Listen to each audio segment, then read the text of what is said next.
If I'm done using it, I can get rid of it by hitting the right mouse and doing a remove. It does not delete it. It just removes it from being displayed on that category. I can also go in and create my own category. I can go down here and say, this is something I want to look at. I'm going to click on it, and I'm going to go way to the bottom. There's a new category. I click on it. It asks for the name, and I hit enter, and now let's go see if it does it. There it is. Okay? And, of course, I can pull the categories, collapse them, so that I'm not looking at any of the files within it. And I can go in the end and hit the right mouse, and I can remove it if I'm done with that category. So, as I'm teaching, I like to ask if it's anything new that you've never done before, because I like to keep track of whether I'm hitting the mark for my students. So, how many of you have created categories? Anybody? Anybody? Nope. Is this new to you guys? Caitlin, have you ever done anything with categories? I got it. Nope, all of this, everything you just showed, I mean, who really does the settings first before they just jump in, right? So. It's weird, doesn't it? I know it's weird.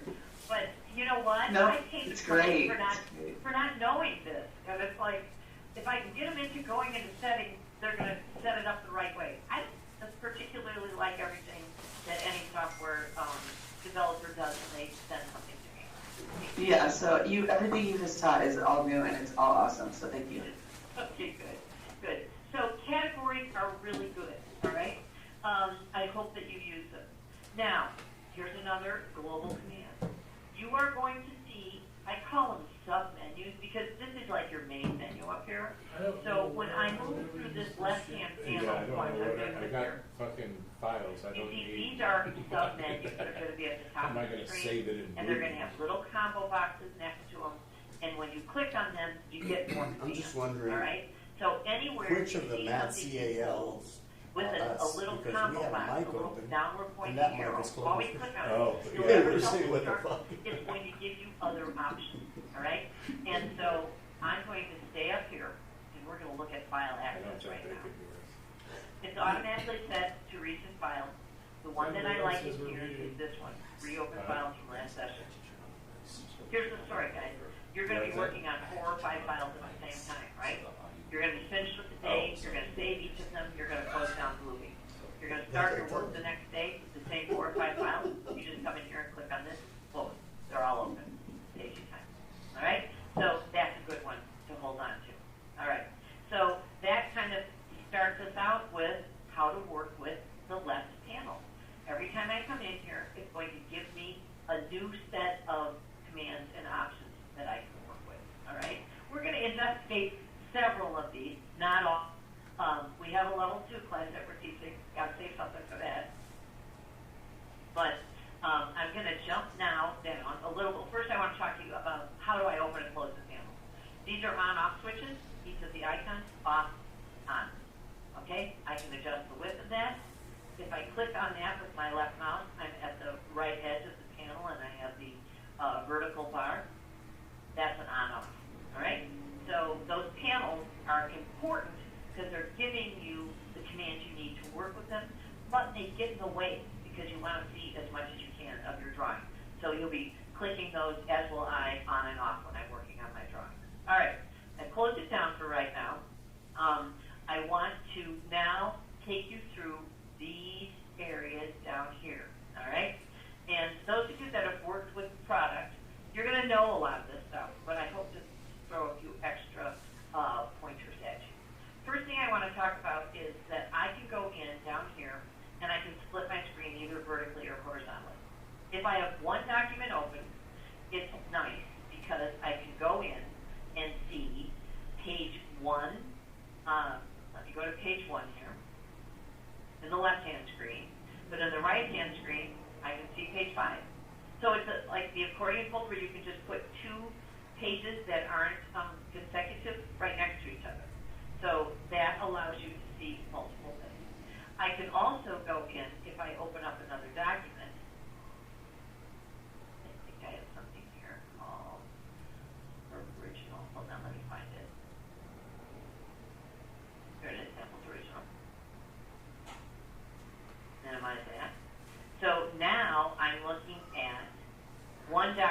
the right-hand screen and one document in the left-hand screen. All right? So I want to show you this. I can click on this and make them full. This is called the full page view, which is kind of nice. Now, you're all working in the world of revision, right? So we're going to pretend that the left-hand panel, which is called VB Sample 1, is Rev 1, and the right-hand panel is Rev 2. So this is your first way that you can compare two versions of your document side by side. I'm going to give you many different ways of doing that, but this is the first way, all right? Now, Jenny, I have a question. Yes, yes. I'm sorry. When I move one side, the other side does the same thing. Yeah. I'm glad you said that, because here's why. Caitlin, on your screen, in the bottom toolbar, you have synchronized views turned on, don't you? Where do I find that? So the two arrows? Yes, okay. Yeah, yep. That's what happens, and that's the default. And now I'm going to show you why you want it turned on, all right? Okay. If I'm viewing two documents, two revs at the same time, I want that turned on because, look, if I move to page 2, it moves to page 2 in both of the split screen. So that's another on-off.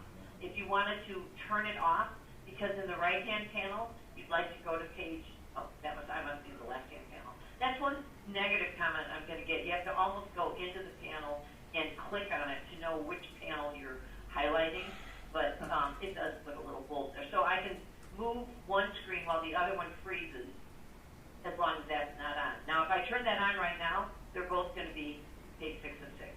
Okay. That's an on-off switch. Thank Good you. question. Yes. So that's a way of comparing your two documents. You can split your screen. I think it's like 14 splits, either vertically or horizontally. I can't imagine working in that many windows at the same time.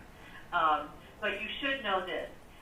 If you split your screen and you're comparing the same document in two different windows, it's still just one document.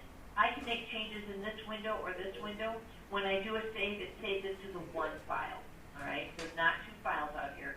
It's one file in two different windows. All right? I can then go in if I don't want those split screens any longer, and I can go back to the unsplit, and it takes you full center onto whatever window you were positioned in. So that turns it on and off. All right? I want to show you something. So every time we open a file, it appears up here with a tab. All right? Did you know that if you point to a blank area above your PDF and you hit your right mouse, you can actually open up a web tab. So if you're working continually between the web and your document, go ahead and turn this on. Of course, Bluebeam is smart. They're going to be marketing their own products in there. You can open up as many web tabs as you want. Makes it a little bit easier for you. Okay, next, let's talk about these two modes, because first of all, I'm in what's called the one full page view, and if I take my roller ball in the middle of my mouse, look what it does, it zooms me in and it zooms me out. If I go over on the right-hand side scroll bar and I click anywhere there, it moves me a page at a time. Okay? So see, I'm up to page 4 right now. So it's a full page existence with a zoom in the center. I sometimes want it to be that way. I'm going to click on this again to go full page. And sometimes I want to be in a scrolling page. So if I'm in a scrolling page and I use my roller ball, it doesn't zoom. It scrolls me as if I were in an Excel spreadsheet. So there's a reason for both of them. You'll be flipping between the two of them. And also, over here, if I start using my arrows, that's another way of scrolling. The roller ball is kind of the easiest, but if you're working off of the mouse pad, the center pad, I'm on a laptop. I love my mouse. It don't work well on that little pad. So anyway, if you're on the pad, you can go and use these to scroll. So that explains a little bit of that, all right? Now, I also want to talk about the hand, the pointer, all these guys. So the hand allows me to move. Let me go into a full page, and then I'm going to zoom. So if I zoomed in and I'm not at the place I want, I can position. It's like putting your hand on the board and moving the sheet over so you can position yourself. All right? And then what the pointer is it will allow me to select something.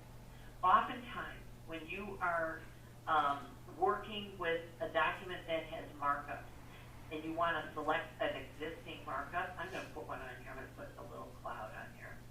So I'm going to click and drag this cloud. So if I position myself on that, it changes from a hand to a pointer temporarily that will allow me to move it around if I want, or delete it, or do whatever else I want to do with it. So oftentimes it will do that for you. But sometimes it won't. And an example of wanting to use the pointer is if I had multiple markups here and I wanted to select all of them, let me just do this for you. Control C, Control V, Control C, I'm copying and pasting. Okay, so now I've got 3 markups there. So now if I wanted to select all of those markups, I could move to a pointer, and I could draw a box from left to right. I have to encompass the entire markup. I could select them all. See, if I did this, the bottom one won't be selected. Oh, the top either, because I wasn't there. Now, did you know this? One of my students taught me this. If I go left to right, it takes anything that it touches. That's cute. So you'll need the pointer sometimes, but not always. Then I want to talk about this, the text tool. You need the text tool to go in and highlight. Oh my goodness, what did it do? Let me do this escape. Seems like it moved. Oh, I was right up here. Lighter. It didn't do it. See, I'm using the hand. It's where I want to go. Right or left? There we go. So, here's where I was. Let's zoom in. So, the text tool. You will use it to highlight text. That's left to right. So why isn't it working, you say? Here's why. Right. It's not working because this particular document that I'm working on is considered a raster drawing, not a vector, all right, in English. Vector means that it is a digitally created drawing. It was created in either CAD or one of the other packages. And so you can select text with your text tool. If it was scanned in, then you can't select text. So I assume that this was scanned in because when I use my text tool, it won't let me do it. Now, there is a way that you can select text if you have a drawing that was scanned in. But I think it's unique to the Bluebeam Complete, the high-end version of the package. If you're playing along with me today, you'll know.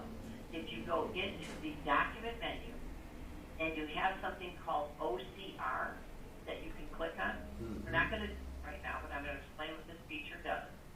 This will convert however many pages in the document you want it to do from images of text to actual text, all right?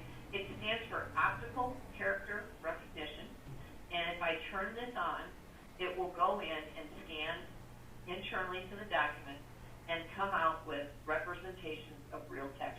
It probably would have a hard time with this battery charging because that is not a normal font, all right? You know, this LPA 5.0, that's a normal font. So it doesn't do a great job on the fonts that are overly creative and artistic, but it does. It is the best OCR software that I've ever worked with. So here's the thing. When I tell you that this is unique to the complete package, if you have one license, that person could perform the function and everybody gets to share the results. So you wouldn't necessarily have to get X amount of licenses. You might get one that is complete. So it does a great job, but let me also tell you this. If you have a higher end copying machine, oftentimes on the copy machine, you'll have a setting that will allow you to scan the text. And usually it'll say OCR or scan text. It does the same thing as it does here. This might do it a little bit better, but you still will get to the end result. So if I turn this into an OCR document, then I could go and highlight the text tool. Okay? Then we have, I'm going to go to full mode screen here. Then we have this. Now, I use my middle roller ball oftentimes to zoom into an area. I'm going to move to a different page on this one. And this is kind show you how it works. If I turn the zoom tool on, and then I go to the area of the document, it's not very intuitive.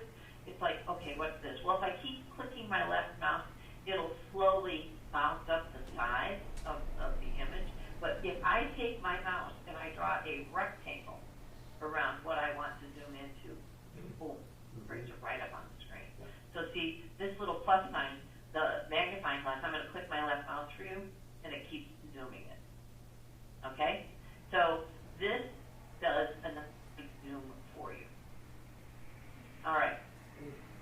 Now, I'm going to show you something. I'm on page 3, and I'm going to go to page 5. You can highlight the numbers and then move. You can jump between pages. All right? Everybody probably knows this takes you back to page 1. This takes you back to page 4. Page 6, the last page, which is also 6. Do you know what these two icons do? Mm-hmm. What this does, it will take you back to page 3. Oh, it did. Let me try this again. I'm on page 5. I'm going to go to page 2. All right, now I'm going to click on this. Takes me to 5. Takes me to 2. So if you need to bounce between 2 pages, this will do it for you. Okay? So, how are we doing? Questions? Anybody have questions? Okay, I'm going to continue moving on. Let's talk next about multiple monitors. Many people have multiple monitors. And what people tend to do, which isn't wrong, is they would grab this tab and they would just drag it over to another monitor. And that's why you have multiple monitors, so that you can spread things out. When you do that, though, there's a bit of a trade-off. Mm-hmm. When you move a document to another monitor, you don't get your menus, you don't get your toolbars, right? So whenever you want to do a markup, you have to go back to the main monitor, click on it, and then go back over to the second monitor to place it. It's not the end of the world, but I have a suggestion for you. Instead of doing that, if you go down below to where the Bluebeam startup icon is on your very bottom toolbar, and you hit your right mouse, you can actually open another iteration of the package, and then take that whole iteration and move it to another monitor, and then open up your multiple documents in the correct monitor, because then you get the whole shebang. You get the menus, you get the toolbars, you get everything. So opening another iteration of Bluebeam, when I first did it, I was afraid to do it. Why? I worry about memory because I don't want my machine to slow down. So I contacted Bluebeam and asked them about it, and they said actually it is equal, if not more efficient, than count one document to another monitor. Why? Because that mouse going back and forth between monitors, that tends to eat up a lot of the memory on your machine. So you can have multiple iterations open with Bluebeam. In fact, you guys, you can do this with your other software packages too. You can open up multiple versions at the same time if you wanted to work without losing what you were doing in the original. All right? So that's something you should think about. All right? Okay. Next. Next, I want to just turn on my grid. Is it on there? Oh, it didn't click. Now it's on. All right. And we're going to go full page view. And let me just do this. And now full page view. Okay. So the next thing I want to show you, does anybody know what this does? Does anybody use the markup list? For estimating. A lot of people work in Bluebeam for a long time not knowing that it's there. Mm-hmm. It is really awesome. Every time you place something on your drawing, open up another document so you can see an existing one. So this drawing has markups on it. I'm going to open this up. These are the existing markups. Each one of the markups is a hyperlink back to the document of where it is. So if I click on this 8-inch pipe, it takes me over to page 3 and it shows me the markup. If I come down here on legend, that's on page 5.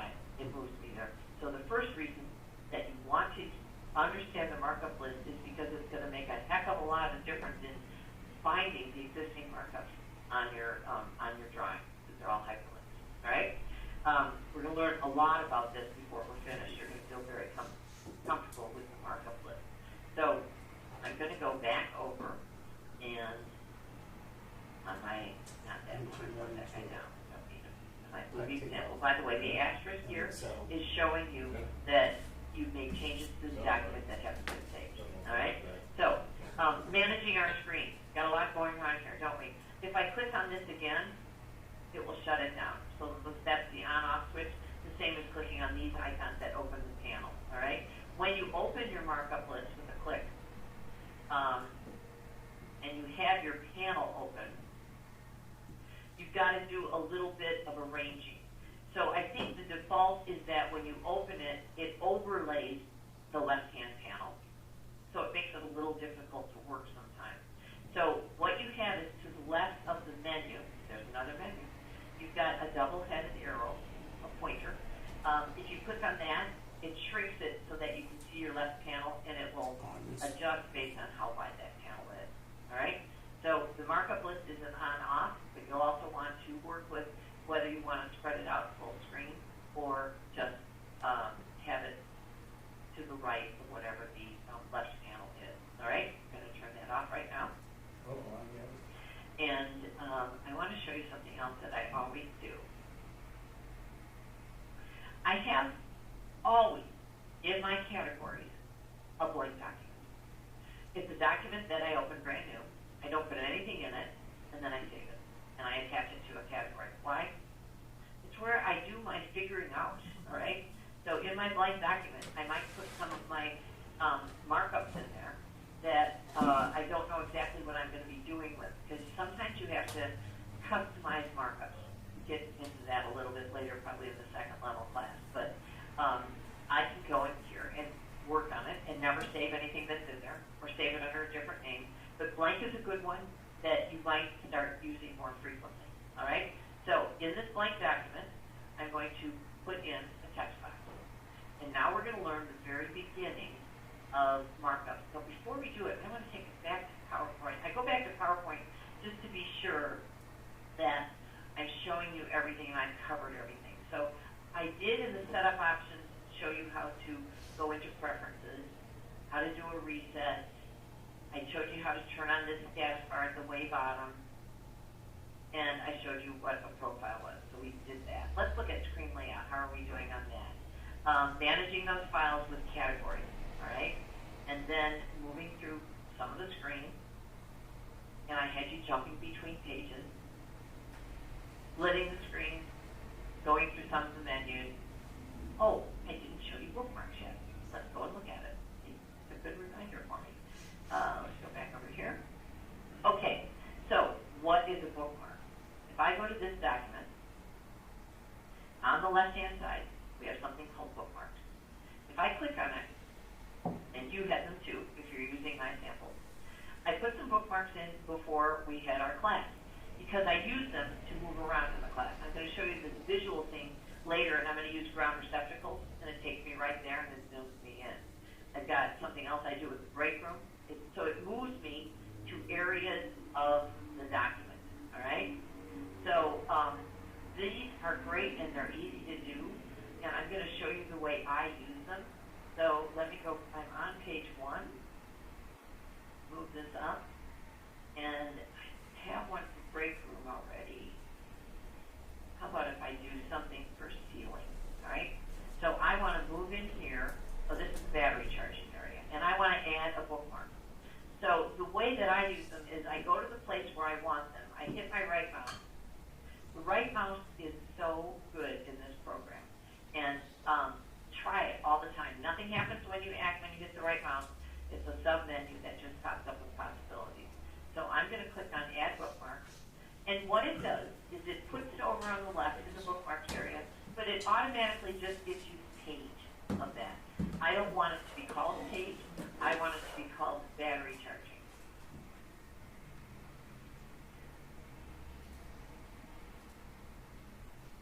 Mine didn't even remember the page.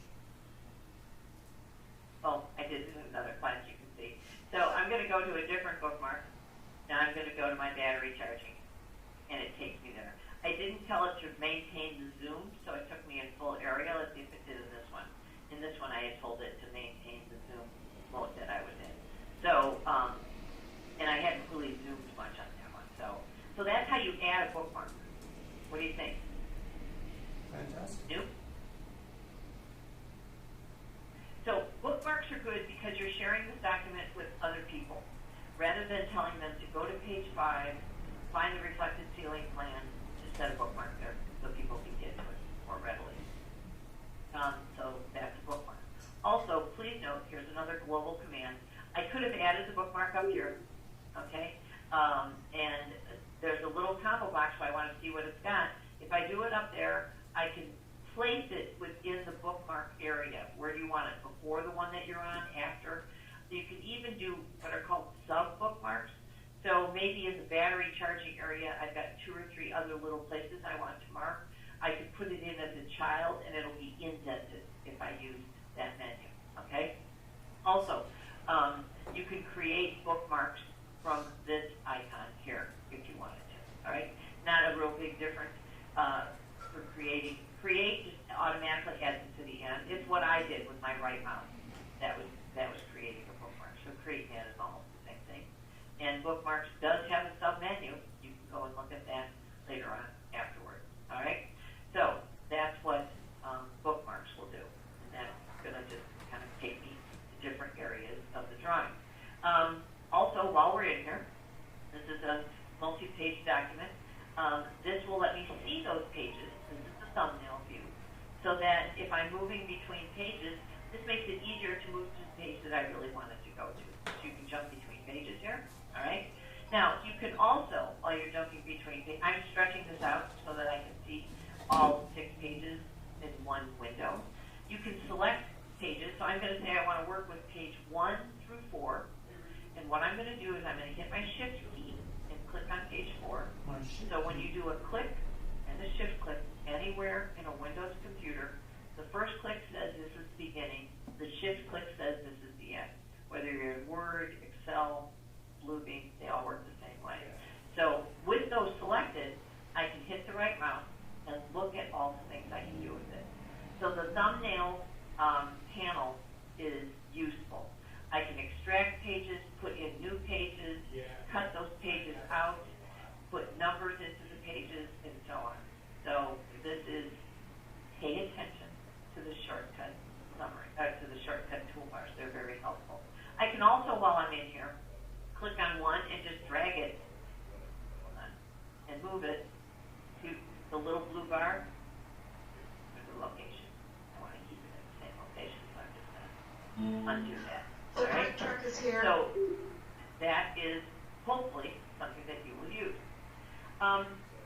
Also, I want to start a little extra exercise with you. Hold on, I have to look here.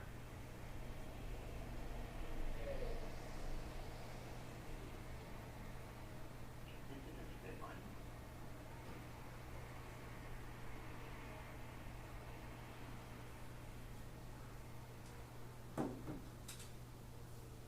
Hold on. Yes. Okay. Do you see in this drawing? I'm going to go to the first page. In the same spot on every page, we have the sheet number and the sheet title. Go to page 2. They're all in the same place. So this next exercise is going to show you how you can rename each of the pages. So instead of saying 1, 2, 3, 4, 5, it will take the sheet number and the sheet title and substitute that, so that when you're looking at it in a thumbnail sketch, you'll get more information, right? So the way that I do this is I go into my thumbnail, and I go right here, and it's called Create Page Label. Make this skinnier so that is in position, all right? So I'm going to click on Create Page Label, and you'll see that bookmarks is the first option here. We're not going to do that. We're going to be a little more sophisticated. We're going to click on Page Region, and then we're going to do a select. And I can pages, I'm going to have it do it to all 5 pages.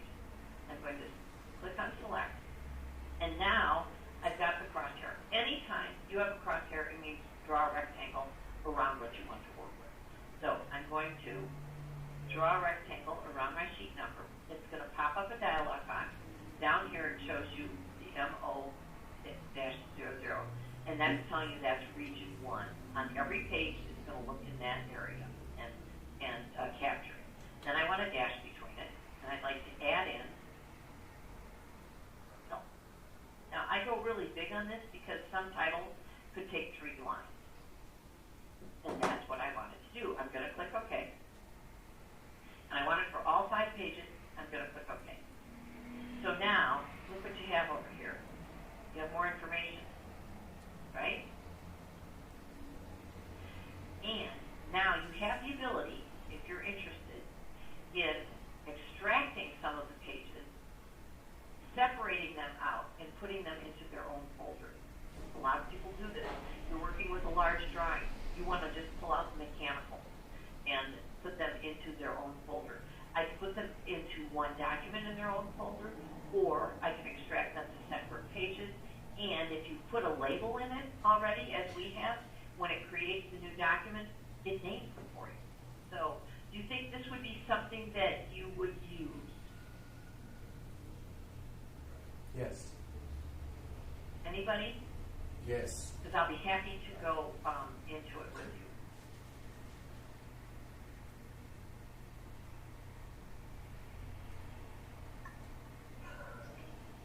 Caitlin, would this be something you might do? I think so, but I'm having an issue with it previewing.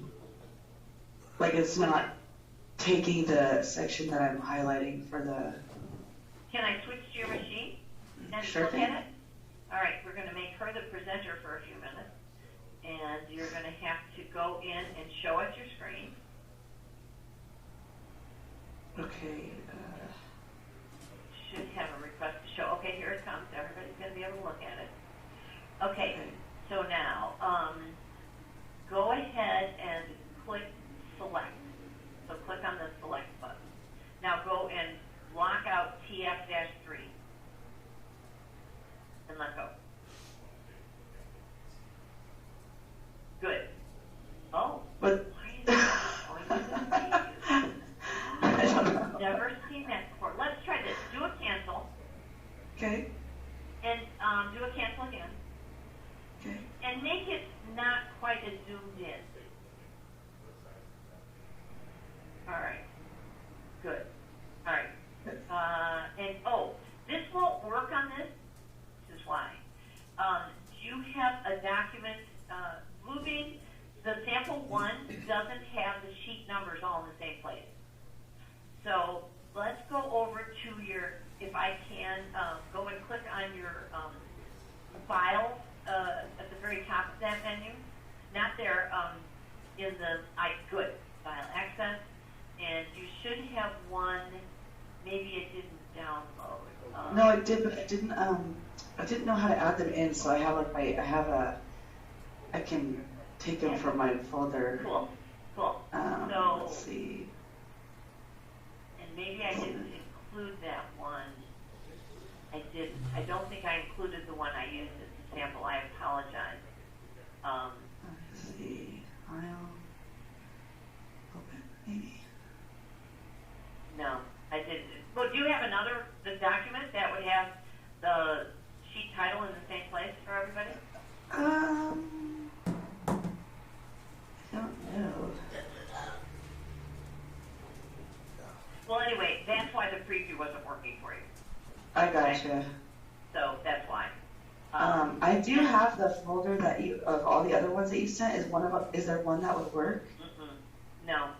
None of these? Okay. None of those are. I must have added in. And I can at break. I can post that out to the folder. I can give you a shortcut link to it. So Okay. No problem. I'll send you the Quick question on the couple things. I missed how you added the name, like if you, as well as the sheet number, like you said. so this is a bad sample, but normally your sheet number is at the bottom, and then right above it would be the title of the page. But this doesn't have it. So So you do the select and everything. Yes, let me show you that again on my screen. Let me Okay. just go through that again. I'll be the presenter. Okay, so let me just show it to you again. So see, on this example, it's a much cleaner example. So what I did was I went into thumbnails. I clicked on the create page labels, and in there I said do a page region, which you did, do a select, and then I did that. I don't see you. Oh, yes, because I have to turn on my Okay, one more time, sorry. Okay, so I did a create page label, right? Okay. And page region, I did a select, and then I blocked this out, and it put it in place. So I'm sure yours didn't appear there because on the Right. example one, it doesn't appear in the same place. Okay. But then, to take it forward, I also wanted the sheet title. So I put in a dash, and I clicked on you, That's what I missed. and then I Okay. did it again. Okay. And so then that did it. And then that would go in and do what I already did. All right? Thank you. Yeah, you're welcome. So, anyway, do any of you extract documents into separate pages? Because if you don't, I won't waste your time with it. Yeah. And we can always add it in at the end of the class if we have a little extra time. All right, but the page labels might be helpful to you. Guinea, can you hear us? All right? Good. guess not. Let's see. Yeah, I was, Uh, I was checking. What else do we want He to says do? he turned Let's them work all a on. little bit more with some markups now. Is it Guinea or Right. Ginny? So, I think it's Guinea. if I add a markup to a document, here's how the process goes, guys. This is important. I pick the markup, pick it out. I can go over here to pick it out. I can go up to Tools, Markup, and pick it out. Rich? This is a nice Rich Santillan, can you hear me? package because it shows you the icon, but it gives you a description of the icon. All right? So, and Our then mic gives is you every turned off. markup that you have access to. The toolbar on the right-hand Camera's side shut isn't down. necessarily going We to can leave give if we you want all to. of the markup options. All right? So, I get the markup, and so I'm going to take a text box this time. I place the markup. All right. Once I place the markup, this is the text box. So I'm going to go in here and I'm going to say that this text box always needs move. All right? So I put the word move in there. It's kind of tiny. I'll zoom in a minute. And I'm going to click off of the object that I placed. All right. So that, if I zoom in, says move. You get the object, you place the object. Then you modify the object with the markup with this toolbar up above. There's about 90% of all the changes you might want to make to that markup. So in here, I'm going to go in and I'm going to change the line to a different color. It's red. I'm going to change it to that color. Over here, I can go in and even change the type of line if I wanted to. I'm not, but I could. Here, I can go in and make that line fatter. No, See how it's the line width. getting? Now, the bill, I'd like the inside to be this color. And I don't want it to be a solid. I want it to have a little transparency. Opacity. So if there's anything written in there, you can see it better. So you can bring that down. You can change the shape. So you kind of get the idea, right? You place it and you change all of the properties that you think are necessary. Now let me show you something else. When I place that object, it has a name. It named it the generic name, and I think I know if I look at the very first item in this toolbar, it shows me that that's a text box. All right. Now, if I go down below to my markup list, and I find it, it's called text box. See how nice these other markups are in here? 8-inch pipe, 6-inch pipe, 6-inch pipe. If you give a good subject name to your markup, you're going to get a lot of benefit from it because it's going to tell a story. I might name this markup the move text markup, and every time we see it in a drawing, it is going to denote that you need to move something. All right? So, sure, it's a text box, but now it's the move text box. I might have another one that's called a text box supervisor approval needs. All right? So if I name it as such, it tells a little story.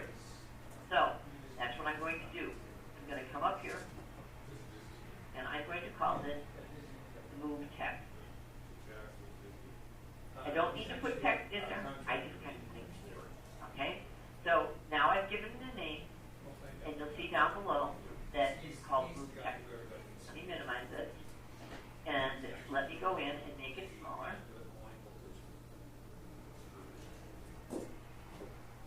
All right? And now, okay, I'm going to do a Control-C, Control-V. Done this for you before. Control-V. So I can duplicate it all I want. What I'm showing you now is if I gave it a good subject name, it will actually do a count of all of those objects. But if I have 15 different text boxes, how do I know the difference between each of them? So it also, in your markup list, shows you any of the text that was placed inside the text box. All right? What else comes in the markup list? Let's kind of look at this for a second. It also gives you the author's name. Okay? It gives you the date and time that it was placed there. It gives you the color. That's the outline color. It gives me, we haven't learned labels yet, but in labels, not all markups are allowed to have labels. This is not one of them. I think the polygon markup will allow you to have labels, but you can go in and add labels to it. So this markup list is pretty helpful, and you could go in and you can do a sort by any of the columns that are in here. If I wanted to see everything grouped together by what I did or Tom Lavalvo did, I can click on that, and so it does an A to Z sort. Good? If I come over here and say, I'd like to see all the group pages grouped together, it does that. I want the comments grouped together. So I want the subjects grouped together. That's the most common thing that you want grouped together. You can go in, because remember, all of these are hyperlinks. It takes me to where that is. I can come over here. I can double click on status, and I can mark, oh, this one's rejected. And it puts my name and the date and time that I did it. All right, question for you. Markup list. Is it something that you didn't know about that you've not really used? Talk to me. I used it before to create Paul, to do to you? to whom? Katie? Mike? Talk to me. Can't hear you. Yeah, that I'm testing. I've seen it before, but I've not really, I didn't really pay a lot of attention to it, to be honest with you. Yeah. And Tom, when you get markups, when you get PDFs from other people, do they have markups on them? You know what? I haven't really noticed. I just know whenever I would do something on the drawing, I could see it down there that it would show up Yeah. when I did something. But Yes, yes. So it's a way of moving. It's a navigation tool because of the fact that they're hyperlinked. But also you can get a better picture of the work that needs to be done on the document with that status. And I'm going to show you more about how this works. You can even create your own column that we will be doing before we're finished this morning. So that's the start of the markup list.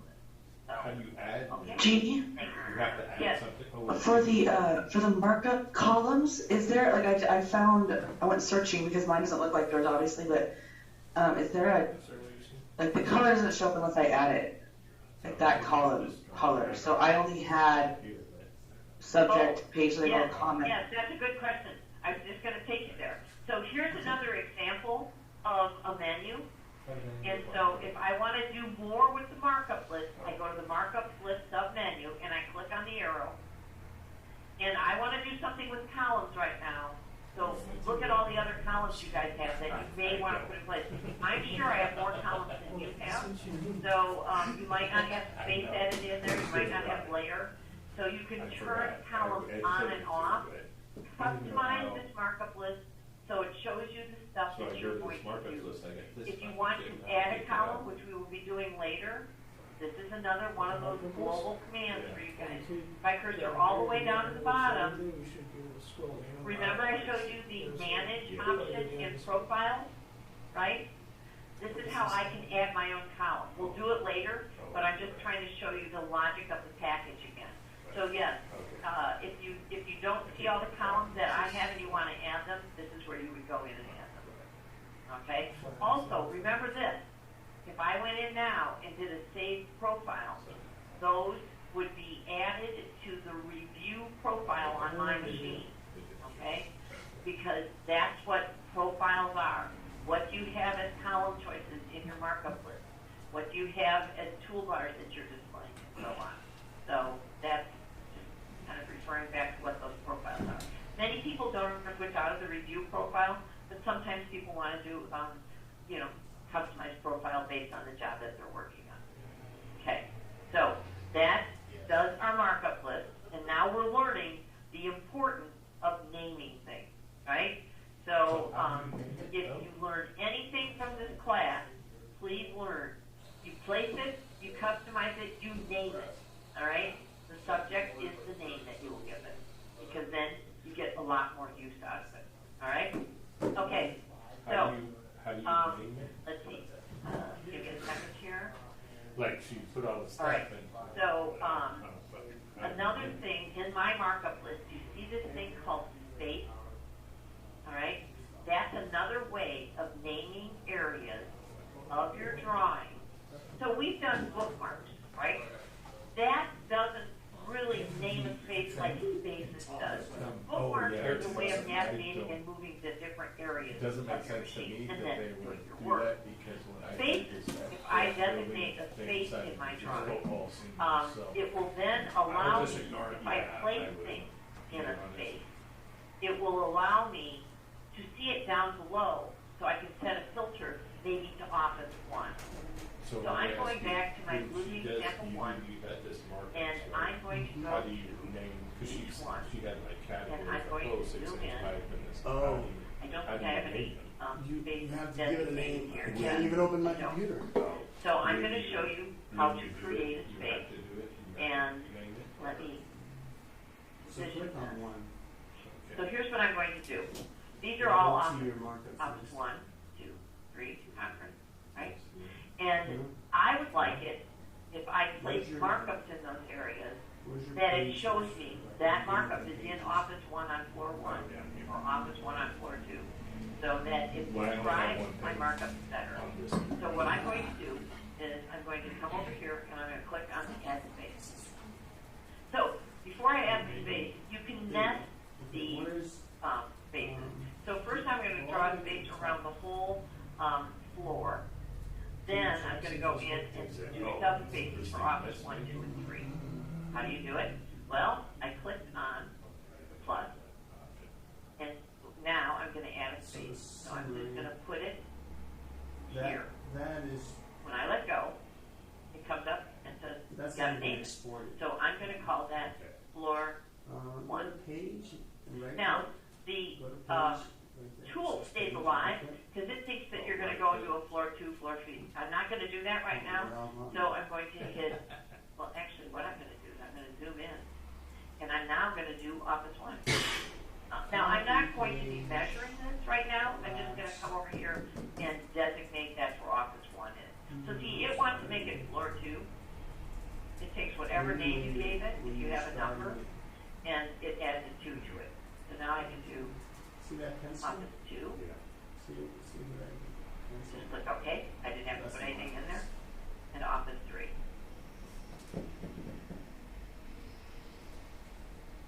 All right. So now, nothing happens down below in the markup list when I designate a space.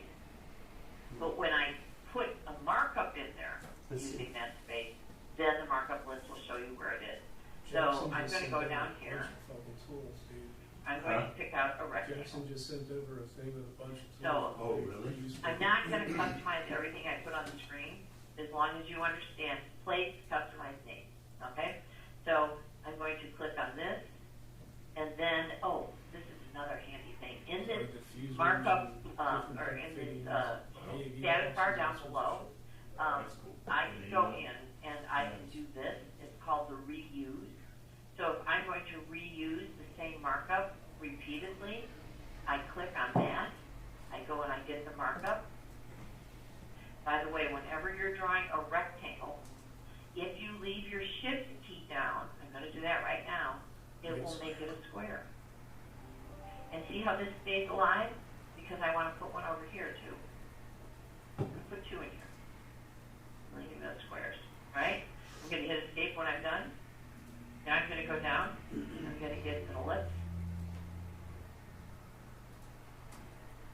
If I do it with an ellipse, it makes it a circle instead of an oval. And so now I put some markup in those spaces. So now if I turn on, and let me turn on the area, look what it did. It shows me these markups came in office 1, 2, or 3. Because the other thing that I can do is I can come into this search bar and I can say I only want to look at office 3. So it immediately set a filter there for me. So spaces are a way of showing you markups that are in a certain area on the machine. You don't have to put anything on them, but they could just be used for identifying where you want to go. But they're really designed so that when you put a markup in that area, it designates where it is. Question? Spaces. A lot of the things I'm teaching you, you may not use right away. But I'm hoping that if you know what they are, you'll feel more comfortable in the package. Okay? So, let's see what we've got here.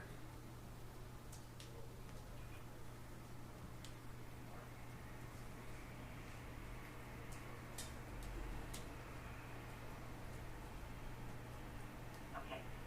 So, now, I'm going to zoom out here, and I'm going to take us over to PowerPoint, see how we're doing.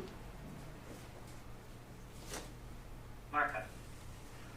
I showed you, you place it, you change the property.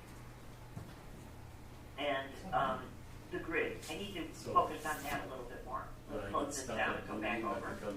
And I'm going to move this over to blank. I'm not sure.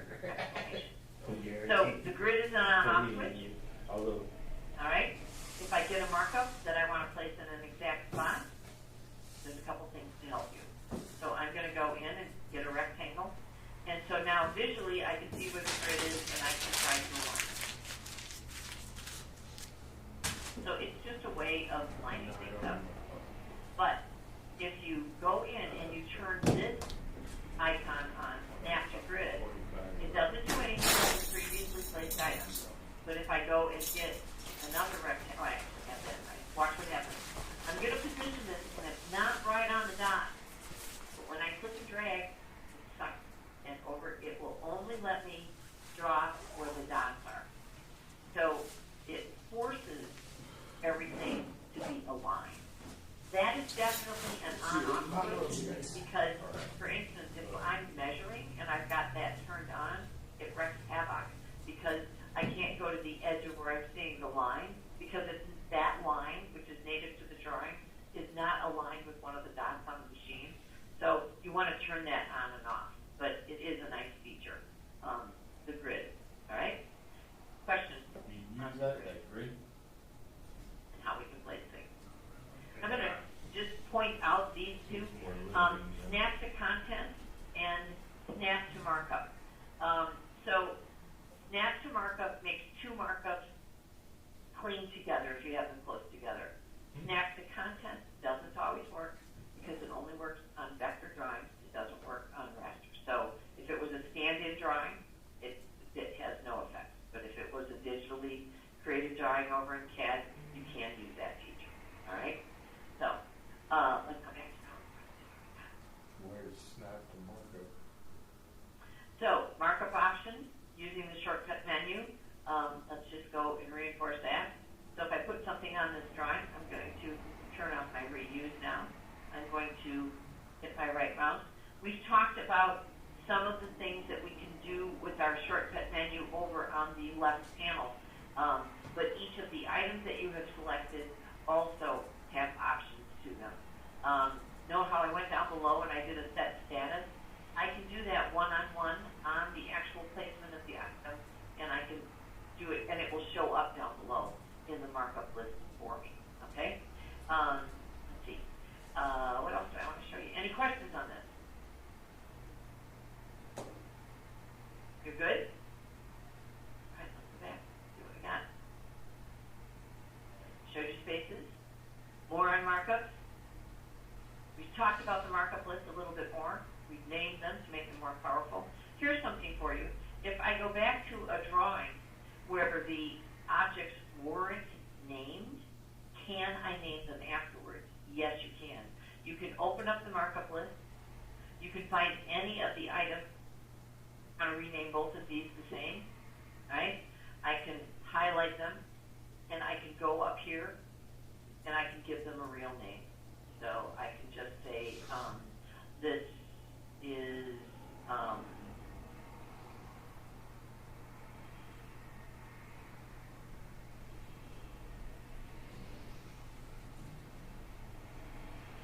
so yes, you can go and name them after the fact. The markup list is just so well worth it. I showed you a little bit about sorting by any given column in the markup list. All right. And so that's one of the things, sorting. I did a simple search for you. And when you do the search, just to go back to it, you type it in here. I'm going to go to this one because this is better. Has more markups in it. I can type in here what I'm looking for. And it looks through every single column to see if it can find anything that matches what's in the search. It's a simple search, but through multiple columns at the same time. So if I go in and I type a 6, this is a good one. It shows me all the 6-inch pipes, but like, you ask yourself, what's that doing there? Well, 6 is used in the date. So it's also showing me that because the date has a 6 in it. So it's a multi-column search, all right? I can turn that off. And other searches I can do, more sophisticated ones, I can come in here and I can click on filter list. What that does is it adds an extra row of filtering options, meaning I can do a multi-level search. So I can go over here under all, and I can say I only want to see the things that were done by this individual. All right. So it already sets it so that that's the only author we're going to see. And now I want to go in there over here, and I want to see just the 6-inch pipes. Now I can click on multiple things. So I can say 6-inch, and then I can come down here and also say 8-inch. So now I've got more than one thing in effect. So this filter list lets you do a more sophisticated search. Okay? All right? So that's a little bit more about the markup list. Next, editing the PDF. How might I want to go and work on a PDF? Changes to it. When I'm talking about editing here, I'm not talking about adding markups or deleting markups. I'm talking about the native drawing that you got, all the lines that were in that PDF when you received it before you started working on it. All right? Let's go and look at that. So if I go to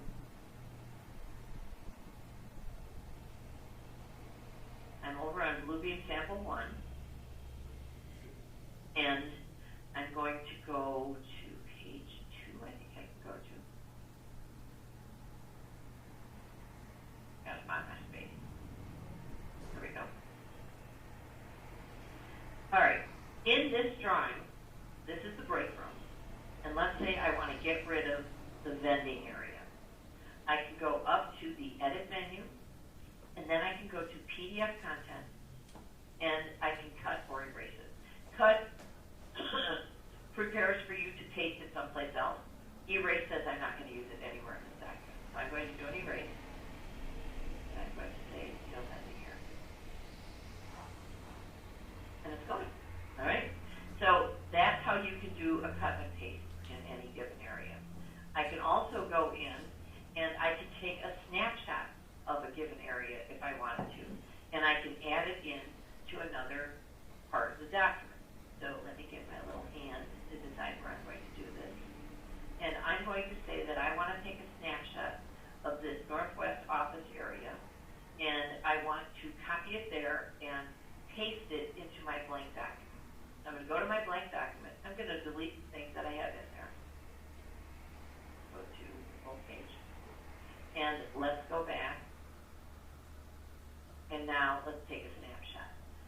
To do it through the menu, I'm going to do an edit. And I'm going to do snapshot. But I want you to notice so many times there's shortcut keystrokes to the right of the command that you're doing. So I could just get to the zoom level and hit the letter G and it would have also worked. I'm going to come here and it would take me to this, which is draw out the area that you want to take a snapshot out. Now watch, when I let go of my mouse, it's going to look like a shutter clicking on a camera, all right? So now I'm going to go over to the place I want to paste it. And I'm going to, now it keeps giving me this drawing tool in case I wanted to do multiple snapshots. I only want to do one. I'm going to hit my right mouse. I'm going to do a paste. Oh, it's huge. Let's bring it down. Let's make it smaller. Okay? So that I can actually fit it on my page. I, of course, could change the page to landscape or whatever, but that's called a snapshot, right? And just so you know, with items that you're working on, any markup that you place on your drawing, you can hit the right mouse on that, and you can go in and you can do what's called an edit action, okay? So this is common to all markups, and I can go in here and I can say, let's go in and open up Bluebeam sample 1. I can just pick it out, the file, and let me go, and this is the wrong one. Well, it doesn't matter. I'll just pick one of these up. I just want to show you how it'll open it up. So then I'll click OK. So I added an action to this. Also, what actions can do is they can say, move me to another page, or whatever. I just wanted to show you that it won't open up this one because it's got a different file name, but it's going to open up Bluebeam sample 1, which I used in my class the other day. So you can add, the point of this is you can take a portion of a document, bring it out to its own document if you want, add it to the last page, add an extra page in the document, and zoom in and then do extra work on that, and then set an action so it can take you back to the original document. All right? Question? I missed that. Oh. It was a little fast on how to do the action. You want me to do it, the action for you? Sure. Yes. So you got the snapshot part, but then when I came in here, it was selected Caitlin, and I hit my right mouse, and we have an edit action. You'll see this anytime you have a markup that's selected. It takes you into this dialog box. Select. I set a file, I found it, and I put it in place. But I'm glad you said that, because look, I didn't go into these other areas, but I could, you know how we named spaces in that other document? I could go into a space name if I was within the same document. I could move to another page. This is a one-page document because it's blank, but it allows me to move to other places. I can put a hyperlink. Excuse me. I can put a hyperlink in so I can go out to a website. So these are the actions that you can do with any object that you place on the drawing. Good? Yep. Is that better? Yeah, thank you. Okay. You're welcome. You're welcome. All right, let's go see what we've got here. I did a cut. I didn't do a paste. Actually, I did any rate. And then we have our snapshot option. Okay, so we're going to go into a break in a few minutes. But before we do it, I want to go back into my drawing, and I want to take one of the, I'm going to create one more markup, and I'm going to put it into, I'll go and do it into blank again. So I'm going to take this text tool, I place it, I'm going to put in my text in here, I'm going to go up above and say, make this blue, make this, keep it at that, make it a thick line, right? Fill it with this color, so I'm customizing it. I'm going to name it, and that's going to be called the move text. All right. This is a markup that I could use over and over and over again. just did with you again, I just wasted 5 minutes. So if every time I'm drawing it, I'm making it blue and thick so that it all looks the same, I don't need to do that. What I need to do is add it to a tool chest. So if I click on this, I can add it to any of the tool chests that exist. All right? So I taught a class yesterday to the MCA of Chicago, and that's an existing tool. I could also put it into the chest called My Tools. These are existing tool chests that were created before class. So I'm going to click here to put it in tool chest. So now that it's here, you guys, I can go to any other It's drawing. a little box, that box on the left. And if I had reuse on, it would just keep placing it. So it takes it and it places it wherever you want based on what it is. And everywhere it places it is going to be, the markup list is going to be called move text. So this has 3 or 4 other move text in it, right? This one I placed in the tool chest so that it could be reused. These I didn't. Doesn't matter. They're still called move text. All right. So you find it, you place it, you customize it, name it, and then if it's going to be reused, you stick it into a tool chest. Good. So now we're going to take a 15-minute break, and Sylvia's going to leave. You can all leave your machines on. Here's what's going to happen. I have to exit, and I like to reboot my system at the break because with 3-hour classes, sometimes towards the end I run out of memory because of broadcasting it. So the rest of you just leave your screens on. I will leave. You go get your coffee, take a bathroom break. We'll be back at 9:45, and we will continue. All right? Talk to you all soon. Thanks. So I will leave, but I will leave the rest of you in.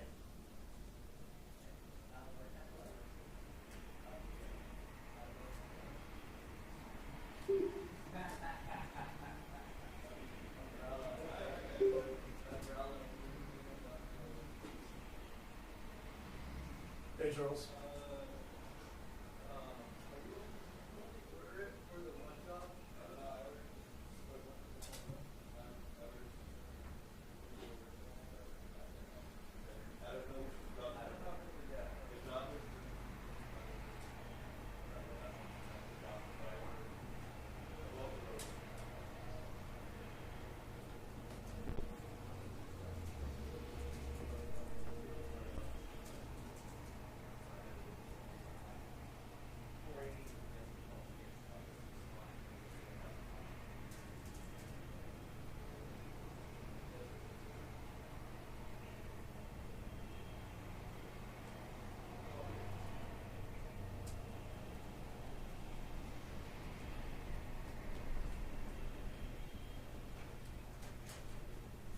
Feet. How do you figure that, dude?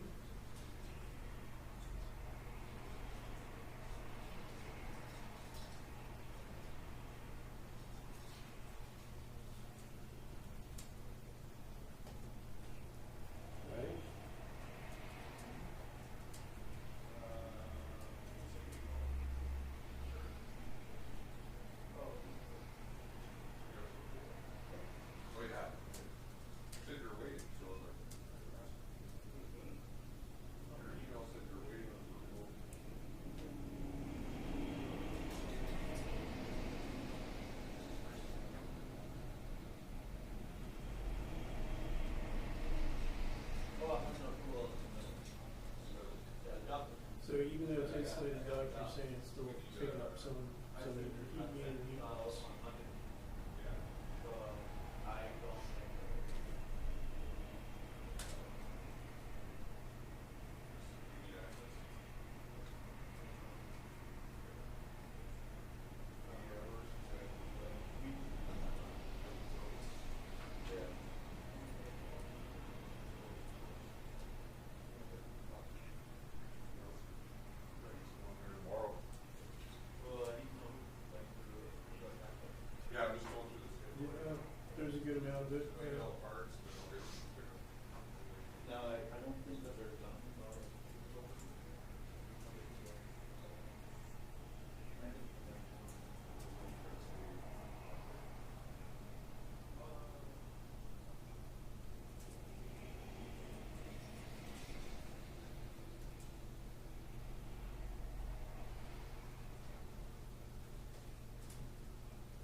Right, it's a matter of where do you want to see the delta at, right?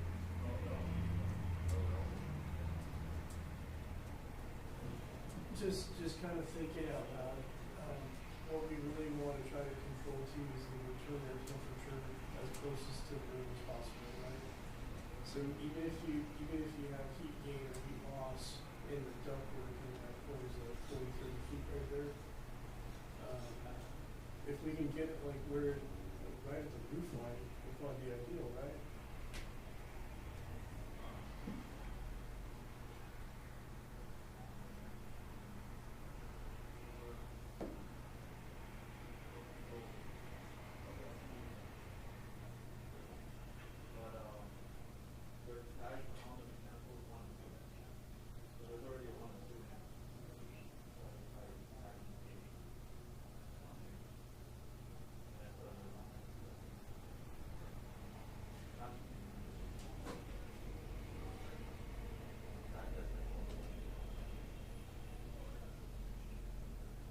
Right, it's just a fixed damper based on tab requirement.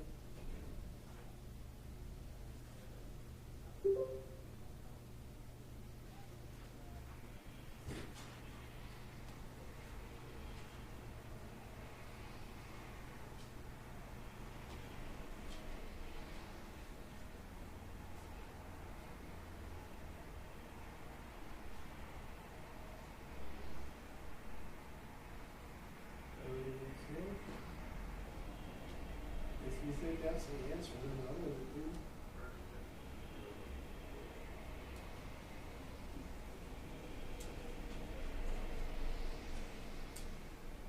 Based on space temp.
It's not sitting on your desk on your psychometric chart. You're like, oh, shoot, yeah, it is. Perfect, you know, in theoretical shit. Testing.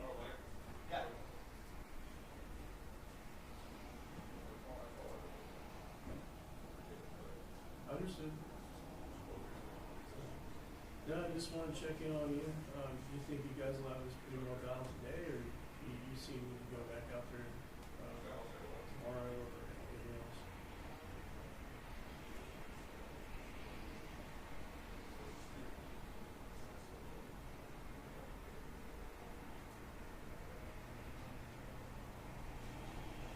I'm pushing for it. Yeah, I'm pushing for it.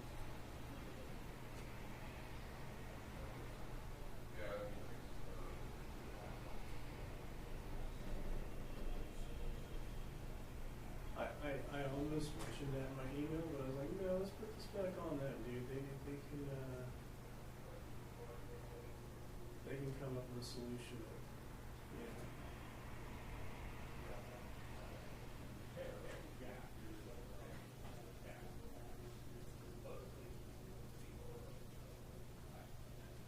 I'm not familiar with it.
even talking to her, so it's kind of no point.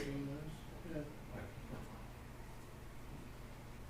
There's been a couple things, like I said, every time we just notice something, I've we'll jump definitely involved. got some stuff there.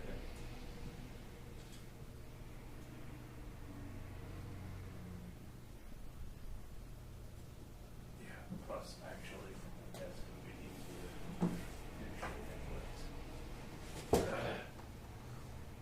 Not sure how we log in, that's the only Rich thing. sent a link, so I guess we can get back in there or whatever. Okay, because there was there was a link, but it said you gotta pay $10. So I'm assuming that they already paid, but not entirely sure. Yeah, I'm trying to get billings in and freaking Oh, yeah, yeah. deal with fucking headaches.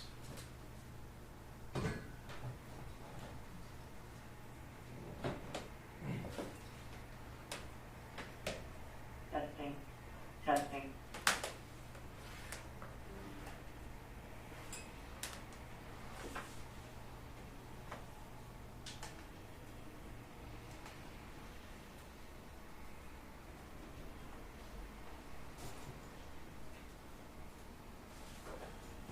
My laptop just got, I'm using the wrong computer, or the wrong charger. Oh, really? It says slow charging, use the charger that came with your device. Oh. Okay, man. Have a different charger? I'm having a coffee right here. I need to buy.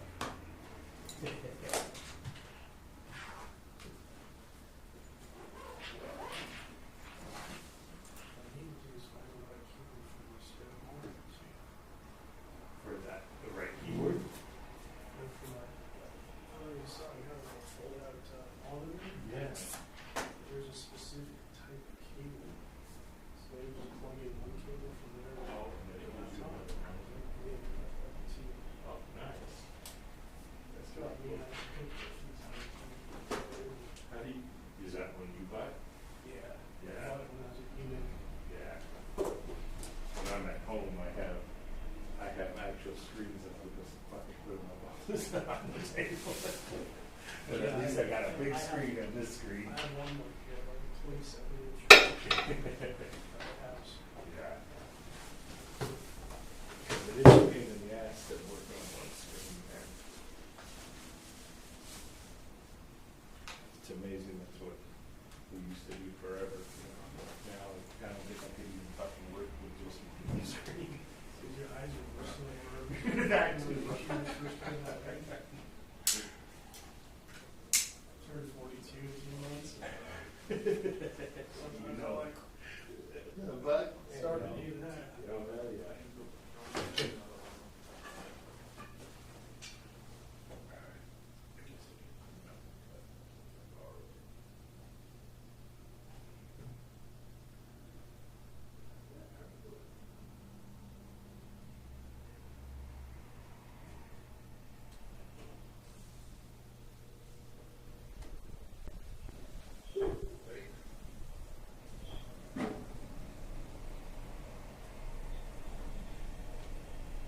What's that?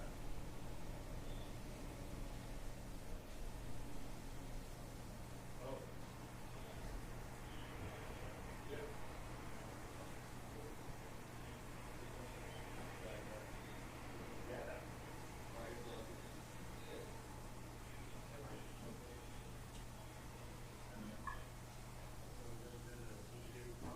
Yeah.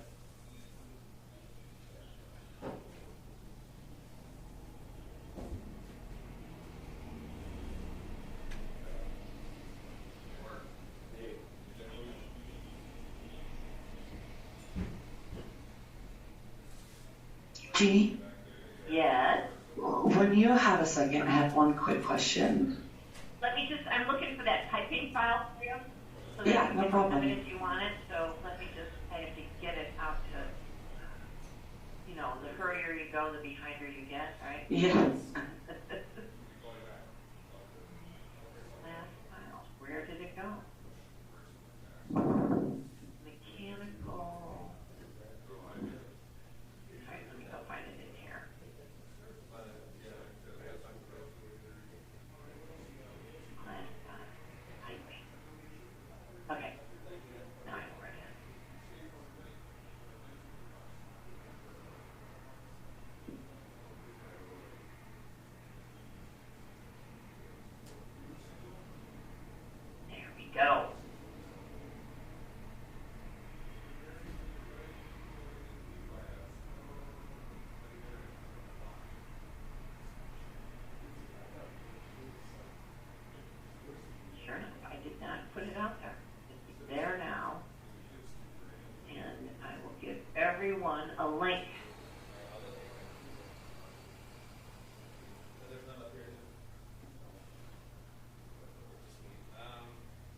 So, two questions, actually. They're really easy. One, I don't know if you know how to make the entire Bluebeam like a little bit more zoomed looking, like yours, like the buttons.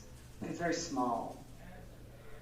Like the actual. All right, before we get started, you guys will get started in 1 second. I'll do 1 minute of this and then we'll get in. I don't know if I can fix it now. If not, you can stay on at the end of the session and I can look at it if we, don't have time, but go in and show me your screen. So it's just like everything's really small, you know what I mean? Yeah, it is. And if you don't have the internet, that's fine. Yeah, it's stumping me on why it's so little. I don't know. I don't know. I can't That's help okay. with that one. All right. And then the second question was up here you had like a toolbox. I'm missing it and I don't know which one it is. Like up here this. Oh, it's an extra toolbar. It's called the control point toolbar. So you go down to toolbars and turn on control points. The one that shows like undo and stuff? Oh, I don't know why that's not. Hold on, let me look at. Oh, I can't click. Click on the word review for me first. Up in that top menu. In the top menu. No, over to the left, the far left, where we started class. Click on review, and then go into profile. Slide down to profile. Click on review. You're on a field issue, so click on review. Oh. You just changed your profile. It's more like mine. What do I have that you don't have? Hold on. Yeah, I've got the same as that. I did add the control point toolbar to mine. So you go down to toolbars and click on control point. Oh, also, go to the one that says edit. I think that's the one I might have added. So scroll down to edit. Okay. Yep, that was it. Yep. And I thought I did a reset. I keep doing resets. Okay, we're going to get back to session here, everybody. I'm going to be the presenter. I'm going to show my...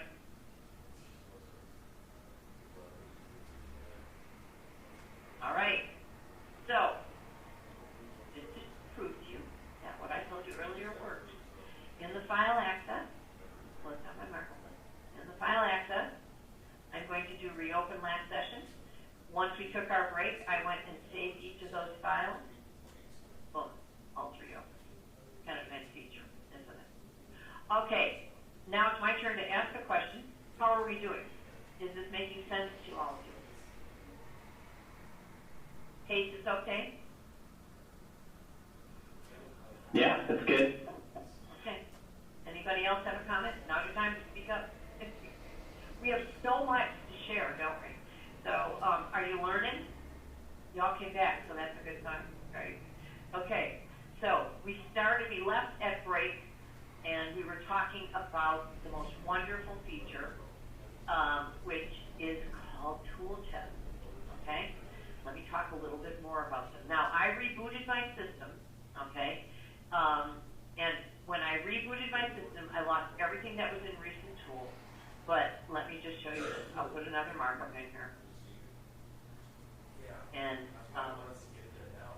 there. So, notice I added the markup here. It will always automatically, in your tool chest, appear in recent tool. But recent tools gets emptied out every time you turn off Bluebeam. And I think it only holds 14 or 15 markups that you've got in there. So if it's something that you like, then you want to move it into a tool chest. So you cannot get something into a tool chest by clicking and dragging it on the drawing, because all the drawing does when you move it is moves it in that window. To get it into a tool chest, you can either come down here, and then you can drag it to another chest that you might want to put it in. So if I take this here, I can come up here. It makes a duplicate. It also leaves it in recent tool. So I can move between tool chests, but I cannot move between paper and the tool chest. All right? Secondly, after you know about recent tool, this is so cool. And I have been teaching Bluebeam for years and never knew what those numbers meant. I took a little Bluebeam class last week, and that was the revelation to me. It's like those numbers are shortcuts if you're reusing a certain markup over and over you can stick it into the My Tools box, and then you can go in and type the number, and it will automatically do that tool for you. So right now, I'm going to do a number 1. See, it's the highlighting tool. So I'm going to come over here. Oh, for some reason, it takes more than that. Doing that tool. I'm over here. I don't have anything selected. I'm going to type a 1. And see what it did is it went into this tool chest, highlighted that. So now if I come out here, there we go. And I draw. That's the highlight. Not very fancy, but that's the highlight. So take any of your markups that you're reusing and use this My Tool space for it. It's a great little feature. Okay, more about tool chest. I can take an item after I customize it, and remember you're going to name it, promise me you'll name it, and add it to an existing tool chest a couple of different ways. I can do it by hitting the right mouse and going to add the tool chest. I can come up here and I can go to add the tool chest. By the way, if you customize something and you say, you know, this is what I always want this markup to look like when I start, then after it's customized, you can set that as a default. But you should know that the only way to get back to the factory setting is to do that thing I showed you under preferences, which is the reset. Okay? What I do sometimes, if there's a tool markup that I really like, I save the default without any changes into a tool chest that I named default. And then I customize it and I put it into the given tool chest that I want. Good? Okay. So, so we can add it to the tool chest this way. While we're in this screen, I want to bring up another subject. It's called layer. Who knows what a layer is in a drawing, a PDF drawing? It's the same thing here as it is over in CAD, if you're used to the CAD drawing. Anybody know what a layer is? Can you tell me? You can type it in your chat box if you want, or turn on your mic. I accept all answers.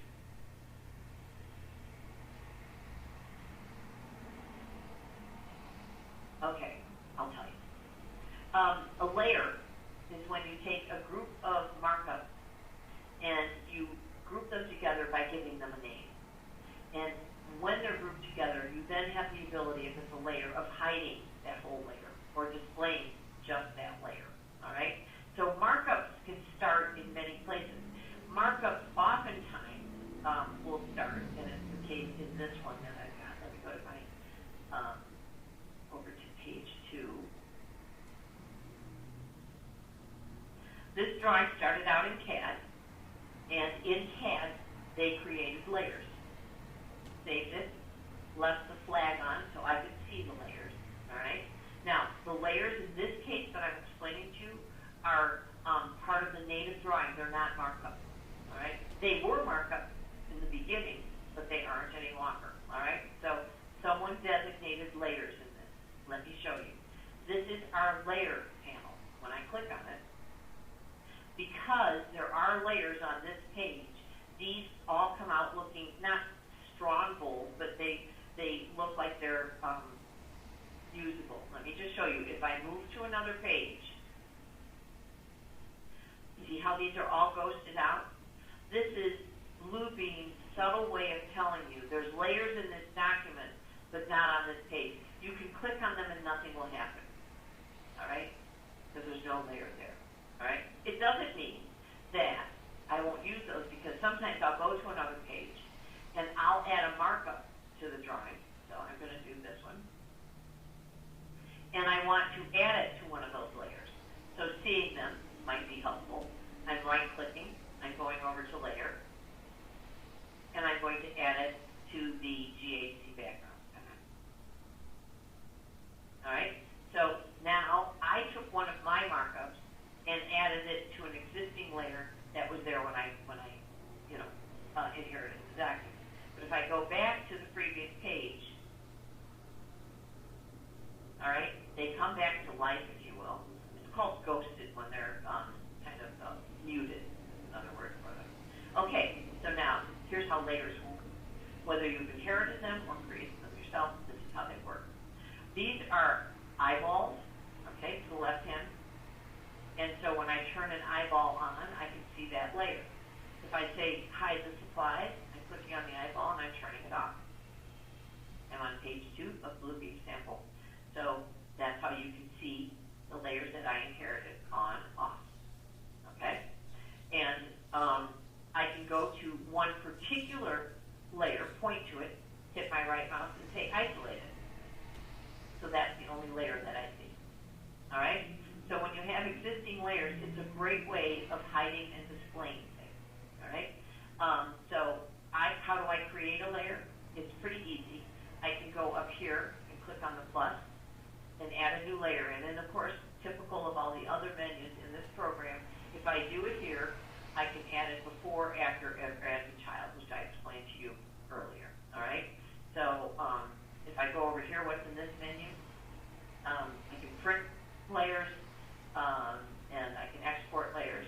Lots of cool things in layers. Let's widen out this panel. Yes, there are some nice features here. I can go in and create a layer and then lock it. And if I lock it, nobody can delete it or change it. So that's what lock is. Print means it's allowed to be printed out, and export means it's allowed. So if that's unchecked, then you can't do any of those things with that given layer. So layers are pretty cool.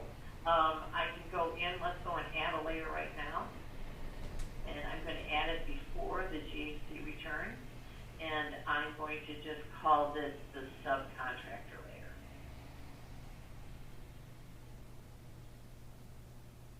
So now I'm going to go and add something to it. I will add an arrow. All right? And so how do I add that? I can hit my right mouse, go to layer. It's already created. And I can just click on it. So it's there. So now if I hide subcontractor, that goes away. Good? I can also point to any of these, hit the right mouse, and I can say show all to bring them back again. All right? So now you know how to see if there's layers, and if it's ghosted out or muted, it means it's not on that page. How you can add to an existing layer, and how you can create your own layers. Let's see. What happens with layers down in the markup list? I have turned the layer column on. Remember, if you didn't, let me close this panel. You can, by clicking on markup list, going to columns, and make sure that layer is selected. All right? So I've turned it on. So let's see. Do we have any layers in here? We do. We have one item in the subcontractor. So now, down here in the markup list, we have lots more layers on this page, don't we? But we don't have anything attached to a layer. The existing things that we saw weren't markups, right? So that's why they're not showing up in our markup list. It'll use the existing layers, but you have to put markups that you're creating in the drawing. Doesn't show you anything native to the drawing in the markup list, only markup. Good? Questions? All right, we got more to learn. We've got more to learn about these tool chests because they're just so awesome. All right? So how do I create a tool chest? Okay. I haven't said much about this, but we have this little sprocket that you're going to see in many places. See all the places you see it? Every time you see that, it means it's going to show you the properties. In this instance, if I click on it, it will show me the properties of whatever is selected. This is my object that's selected. If I turn it on, this is 100% of everything that I can change regarding that object. Also, this is the mini version of this. Okay? So that's the sprocket or the properties. Anywhere you see it, it says you can change the settings of that. So if I go into my tool chest, I see sprockets everywhere. So when I taught myself this package many years ago, when I was teaching myself and I wanted to add a layer, I figured I would go to the top one and I click on the properties box and it would let me add it there. Because my natural logic is if I want to do something, I hit the right mouse, I look for it in the menu. If I don't see it in the menu, then I go into properties because I'll see it in there. If I don't see it in there, then I look for a sub-menu. And so in this instance, here's my sub-menu. I want to add another tool chest. So if I go to the tool chest menu, look at all of them I have. It's because I teach and I create them every day that I'm teaching. You will probably never have that many. But remember earlier, the manage, I wish it would say manage and add, but manage always means add, delete, move, or modify. So I'm going to go into manage, and in here I see the word add, and I'm going to call this the ARCA MCA tool chest. Okay? Notice also we have a box here saying show in all profiles. This is a tool chest that you want to be used across profiles, because right now it will only show up in the review profile, which is what I'm on. All right? So that might be something that you need to think about when you're creating a tool chest. You can always change it later and add it in. When I clicked on OK, the first time I was so surprised, it's like, what's it doing? A tool chest is just a file. It's a file with an extension of BTS. And it wants to automatically add it into, this is the default place that tool chests go. It's in your Bluebeam software folder under Review 21. And so this is where the default tool chests go. If you wanted to share that with other people in your company, you could put it out on a drive that is shared, that everybody has rights to, and then they can just go and import it. Okay? You can also email tool chests. There's lots of ways of sharing this. So I'm going to leave it in here for now. I'm going to click on Save. I created this in another class that I taught for you folks a while back, so I'm going to just replace it because there was nothing important there. It asked me again, are you sure? Because tool chests can be hours and hours of time that you created. I'll say yes. So now it puts it at the end of the list here, and I would like to move it to the top of the list. So I'm going to click on these things to move it to the top of the list so I can get to it more readily. Good? So now I'm going to talk about some of the other tool chests that have been created because there's items in them. So there's nothing in our ARCA, but if I wanted to make that arrow there, I would just take this and drag it all the way up to the top. Okay? I didn't customize it, I didn't name it, so I broke all the rules just because of time, but you get the idea, right? Okay, so now that it's created, let's look at this property for my MCA class that I taught, because they all have the same shortcut menus, and I can teach you some of the extra things that they do.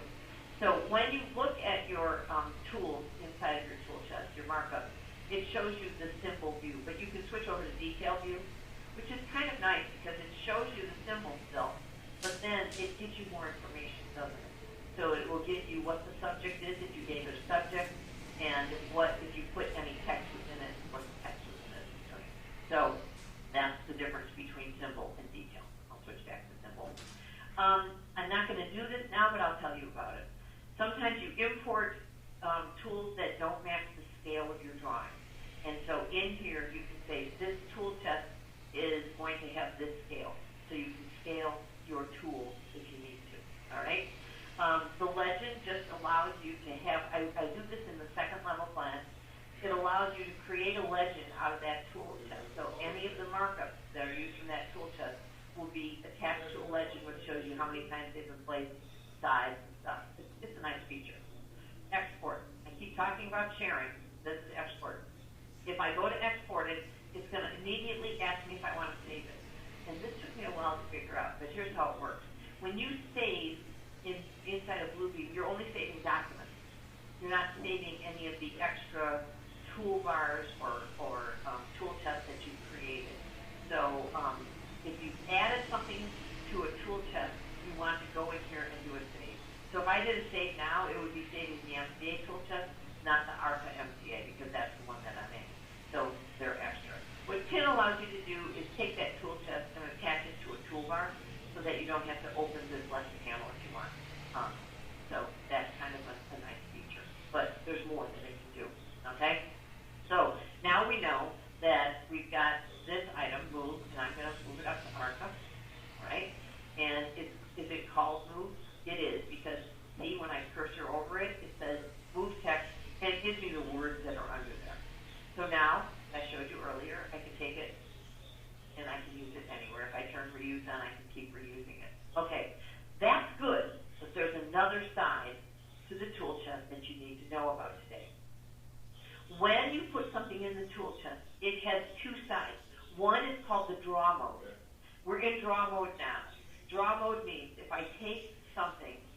place it on a drawing, it will be the exact identical thing that I created, all right? It's a blue box, that's how big it is, it has red letters in it, and the word move is appearing there.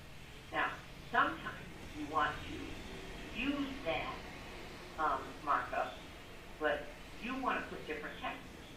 You still want it to be called move, right? You might want to change the size of the object, but down below in the markup list, it still is something pertaining to moving something in your drawing. So here's what you do. And this is another shortcut that's so important. I point to it, I hit my right mouse, and here's another menu. So this will easily, let's say you want to do 5 text boxes. One's going to be about moving, one's going to be about deleting, one's going to be about a space measurement. But you want them to do it fast. So you can duplicate it, then you can just change the colors of the new ones and the fonts and so on. So that's a duplicate. Page format. What page format does is it would allow you, let me just do this. I'm going to go over here. I'm going to take this. All right? And I can place a lot of different things. I can then go in, and page format works not just inside of a tooltip, but anywhere. I can click on this item, hit the right mouse, and I should have a format painter. I click on it, and now if I click in here, look at the little paintbrush. It turns it blue. Okay? It only turns it blue out of the drawing. If this came from another place, it doesn't turn it blue inside of the tooltip that it came from. Okay? Because it came from down here, it hasn't changed it at all. So that's what that does. We got another one. I want to switch between drawing mode, which is what I'm in right now, to properties mode. So I'm going to skip a couple of these other things, and I'm going to go to properties mode. And in properties mode, look what happens. It changes the shape of the object in here, and it's waiting for me to draw it out. So I go over to my drawing, and it just gives me the crosshair. But when I click and drag, it's going to be the same color, it's going to be the same name, it's just waiting for me to put text in here. So what we need to do here is say supervisor approval. I'm a bad typist, guys. All right, so now I did myself a favor because look, this is called move, all right? And all of these are called move. But this one gives me some more information. It has more of a story. So a lot of times, when you place something into the tooltip, it's automatically in draw mode. But a lot of times, the first thing I do is switch it over to properties mode. Okay? And remember, a measurement is also a markup. So you could customize a measurement, which we're going to do today, store it in your tooltip, and reuse it in different places, but it'll still be, like if you name it an office measurement, it'll still be called office. We'll talk about that a little bit later. But so what did I do, just to show it to you again? I hit my right mouse. See how it says draw down here? I changed it from it when I started doing it, it was in properties mode.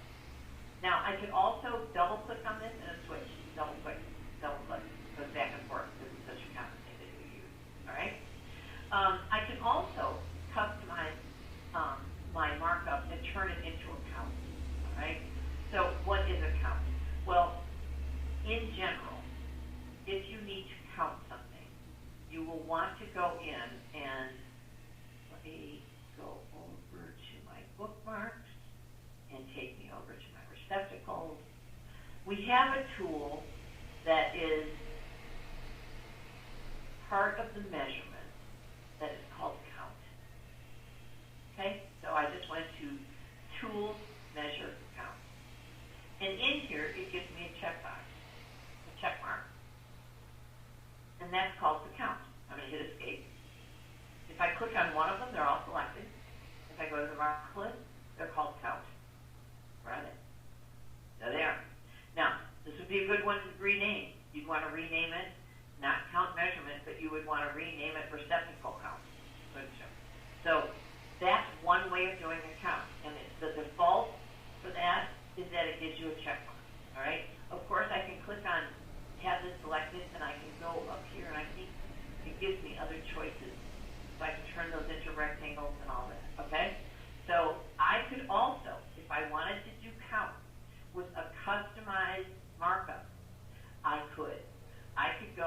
take, switch this back, hit my right mouse, I can turn this into a count if I wanted to. And it'll do the same thing as the check marks, as I showed you. It's kind of weird to make a box the count, but you could do it if you wanted to. Okay? I can also come in here with my items. This only works out of a tool chest. I can go and do a sequencing off of it. All right? So watch what happens. I'm going to do a define.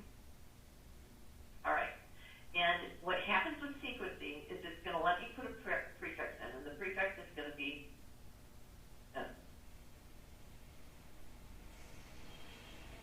it's going to say ARCA MCA, and then it's going to say 1, 2, 3, 4 with each of the checkboxes. It's going to add a number. It's going to start at the number 1. It's going to increase by 1 every time I place that object. It's going to keep counting across pages because it's set to a document level. But if I set it to a page level, when it gets to the second page, it starts at 1 again. I'm telling it that when I renumber all of these sequences, if I delete any of them. All right, so watch. It changes what it looks like. So now I'm going to click on this, and I'm going to do, see how it says ARCA, A1, A2, A3. It no longer says move on there, does it? Right? So I'm going to hit escape.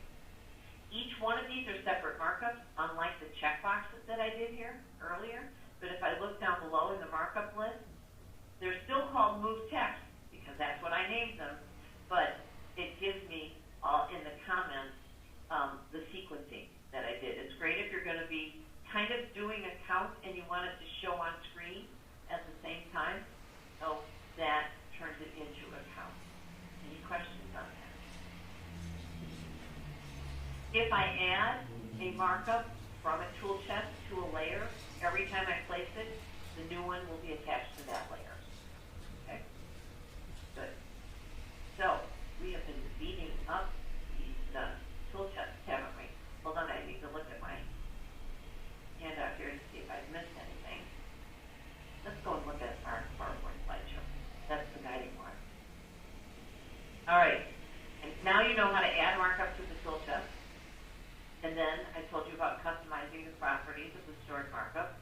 I like to customize it when it's still on the drawing before I add it to the tool chest, but you can do it either way. You can go up to that properties bar actually afterwards if you wanted to. All right? So, and then I showed you how to create your own tool chest.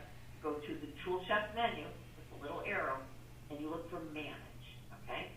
And after you create it, you want to move it up list so that it's more accessible. All right? Sharing a tool chest, remember the sprockets or the properties? I click on export there. Okay, good. Questions on tool chest? Anybody? It's a great way to standardize your lives, okay? Because after you start doing this and you share tool chests with each other, everybody is going to have the exact same markup that means the exact same thing no matter which drawing you're on. So many times my customers will have many, many customized tool chests that they create. Before we go on to measuring, that's next, but any questions? Okay, I hope you like them. I hope you use them. Critical part of that. I want to show you the free tool chest that you can get. So I gave you this link in your chat box. Please copy and paste it onto your machine. And let me click on it. It's going to open up a different screen. The link. Okay, they're called custom libraries, and they include profiles, dictionaries, tool sets. The tool sets is the weak. It has the most good stuff in it. So if I click on this link, it takes me down and gives me directions on what tool sets I can copy. All right. So first of all, let's look at what you've got in your inventory. In the mechanical inventory, these are some of the sample tool sets that you can download. They're nice. All right. All of them are nice. Plumbing. Good. And remember, they're free. Electrical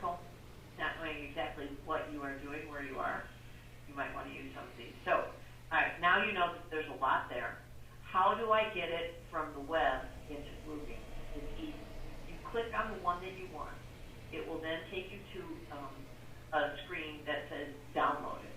And so you're going to put it in your download folder. Then you're going to open your download folder and double click on it. And by double clicking on it, it adds it right into Bluebeam. So that's how easy it is to work with those. So they're great. I hope that you use them. Questions on those? We work a little bit more in our second level with how to create our own markups that are merging different pieces together. So that's what's going to be next for you. All right, now we're going to start measuring. Okay, and where do I want to go to measure? I think I'm going to get rid of this for a while. And remember, measurements are markups, so they can go into the tool chest also. Okay, because I've done spaces here, I'm not going to go in and do measurements, but I could if I wanted to. I just want to kind of keep it clean for you. All right, we'll do this on page 3. All right, make sure before you do your measurements that you can leave your grid on if you want, but do not have your snap to grid turned on. I had it on the other day, and I was like, why can't I get to the edge of my line there? I was like, oh yeah, it's not exactly on a dot. Okay, so for measuring, I'm going to show you the traditional way of measuring, and then I'm going to show you a great feature that is unique to Bluebeam called dynamic fill. So first of all, I'm going to go up to Tool. I'm going to go to Measure, and these are all the different ways that you can measure. I can also go to the left-hand menu where the little ruler is, and I can pop open that. Now, I don't like this menu as much as I like going up here because this gives me a better explanation of what tool I'm picking out to measure. All right? Whether I do poly length, area, or perimeter, and I'll do whatever you guys want if you have a request. I'm going to do area, but the settings are exactly the same. Okay? So I will go and do area after I turn on this left panel. I'm going to measure out this office. Ready? Tool, measure, area. Look for the shortcut, Shift, Alt, A. All right? So now, it comes down and it's giving me the crosshair so I know that I have to measure. Now here's how it's going to work. I'm going to click in the left-hand corner. Every time I click with my left mouse, it will add a little gold circle called the control point. All right? So you won't see it until I'm finished, but it's adding a circle there so that I can change the dimensions if I need to. I'm going to click here. I want to go up a little bit. And by the way, when you're drawing, hit your Shift key, and it keeps your line straight while you're measuring out. In all instances, I'm going to go straight down here, and then I'm going to go over here and double click. Okay, this drawing was not scaled yet, and you have to scale a drawing if you're doing measurements. All right, so it's going to work on the current page unless I tell it to do every page in the document. So in this particular document, I don't need to have multiple scales, so I say do all pages. I've got some preset ones that are good. A lot of people just rely on those, where I'm saying 1/8 of an inch is equal to 1 foot, and so on. I'd like to show you how to do the custom one. Custom involves calibration, but it is very exact. All right. So because sometimes when documents have been scanned in, it loses some of the scaling that was built into the original drawing. So I'm going to do custom, and I'm going to move this out of the way here, and I'm going to do a straight.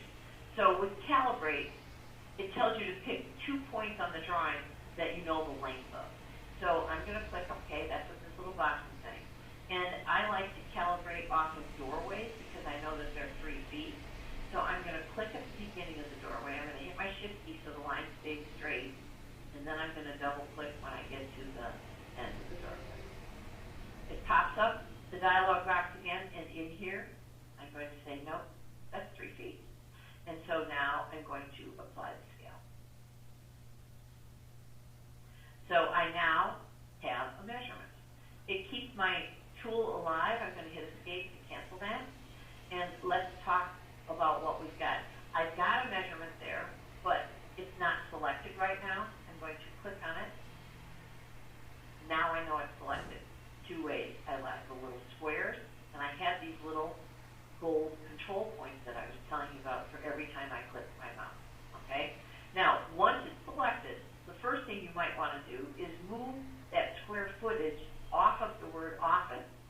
can move it if the object is selected by pointing to it, hitting your shift key, and moving it. I didn't really click anything, I just pointed, clicked, and dragged, okay? So now that's out of the way. Now let's work a little bit with the dimensions. So if I move any of these control points are there so you can adjust the corners. It's going to adjust it down below. I might get with that one. And I might want to move this up higher. I could if I wanted to. I can hit shift so it goes up. So you can get down first. They're sort of close together. There. Okay. So I can adjust where things are. Let me just zoom out a little bit. I want to show you a couple of other tricks. With measuring, you might want to add more control points because you might have to do a curve. You might, especially if you're doing things with piping, you might need to angle it a little bit more. So I want to show you how to add more control points. All right? This works on any kind of measurement. I'm going to add it up here. I'm pointing to the area where I want to add it. I'm going to hit my right mouse, and there's control points. If I click on that, I can do an add. So it just added it there. So I can add as many as I want, and then I can start changing the shape if I need to. So we're going to pull this up so it looks like it's a triangle. So I just changed the edge with the control point. Now, the reason I'm showing you this is because if you have a control point, two control points, and you point to this area here up to where that control point is, and hit your right mouse, it will allow you to convert that first line to an arc and add more control points so that it's curved. And then I can adjust what it looks like. Any of you that are working with piping, this is a great feature because you can now get really nice, exact shapes to what your piping is. All right? So that allows me to go in and do that. I can go in afterwards and I can pull it back down if I want. I can even go in, point to this, and say, I think it will let me delete the art. No, it won't. It won't let me. So I have to kind of do it manually. But that's okay. You kind of get the idea, right? Okay, so now, because I'm so stuck on naming things, we are going to name this measurement. All right? We're going to customize it. I'm going to go in and make the line a different color. I'm going to go in and make the fill a different color. This is going to be flooring eventually. Okay? So I want it to be kind of in the brown shade. All right. Now I want it to be more transparent, so I'm going to get rid of some of the color there, and I want it to look like a floor. So I'm going to come over here to attach, and I'm going to attach the leaf. Good. So now, if this is flooring, I've got a lot of flooring to do. I should name it flooring. So not area measurements, because you'll have lots of area measurements. Let's call it flooring. And those of you that are working in piping, you might have a 6-inch pipe. You might have an 8-inch pipe. So name them so that you can do more with them. And now that that's there, you got it. I'm going to add it into my tool chest. So I'm going to hit my right mouse, and I'm going to add it to the ARCA MTA tool chest. So now I can take this and I can place it someplace else. Now, if I had the same measurement, often happens on 10 floors, I could go and place it that way. All right? Now, let me hit escape to cancel that. Show you this feature. This has nothing to do with the tool chest, but anything that you place, I think you can go and add to other pages. And the tool chest, apply to pages. So if you had the case where you had a 10-page document and each page represented a different floor, you could add that instantly to all those other floors at the same time and apply to pages. That also counts for any markup. It's not just because it's a measurement. All right? So now, I do want to do flooring here, but it's not the same size. So if I take this one and I place it, then I have to play with the control point. Not worth it. So here's another example of double-clicking and changing it to the properties mode. So I can go over here and I can say,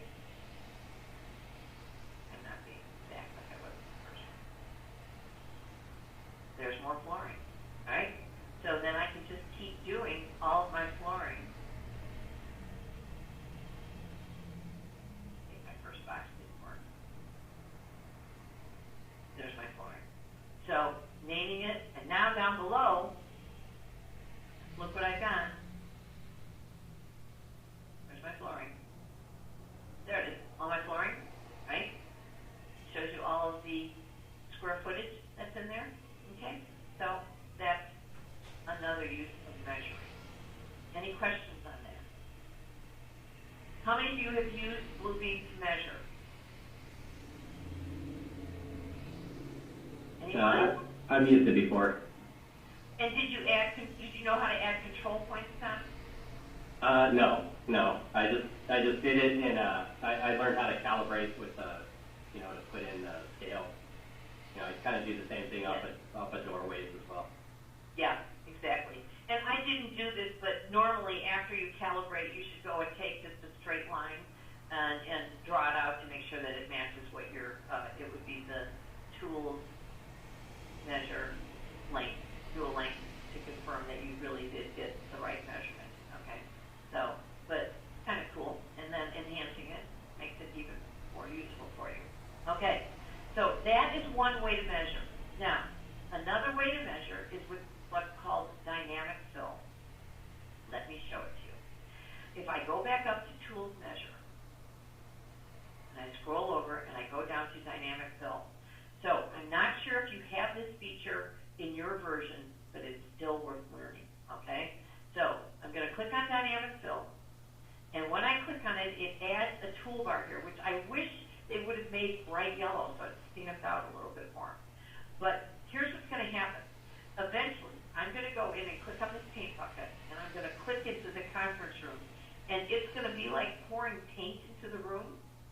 It's going to look for all the natural edges of the room, okay? Now, before I do that, because of this doorway, I'm going to add a boundary there, all right, so that it can go beyond that area. Another great thing, I work with landscapers sometimes, and they have the curved sidewalks that they're going to have to pour concrete on. Dynamic fill, it does a great job on their drawings because it gets all the control points for you, all right? Before you go in and do your dynamic fill, let me explain. You've got different sections, the define, the create, and the apply. Before you start doing it, go into your settings in the define area and make sure that your boundary size and your fill size are small. On yours, they're going to be out to here. All right? Now, you can go in to your review preferences. In one of those menus, you'll see something for dynamic fill, and you're going to want to set it there. I set it before clients, so I don't have to keep setting it up each time. So once it's set, you do not click on close, because it closes the whole toolbar, loses your changes. You click back on settings again, and now those settings have been saved. Okay? They will go away the next time you close down, when you close down Bluebeam. So you do want to put them into the review preferences area. Okay, so now I'm going to go in and do my job. I'm going to add a boundary by clicking here and then shift clicking here. That's the only boundary I need. I'm now going to get my paint bucket, and I'm going to, I'm just leaving the left mouse down. I like to leave it down and then kind of roll it a little bit. See how it respected that border?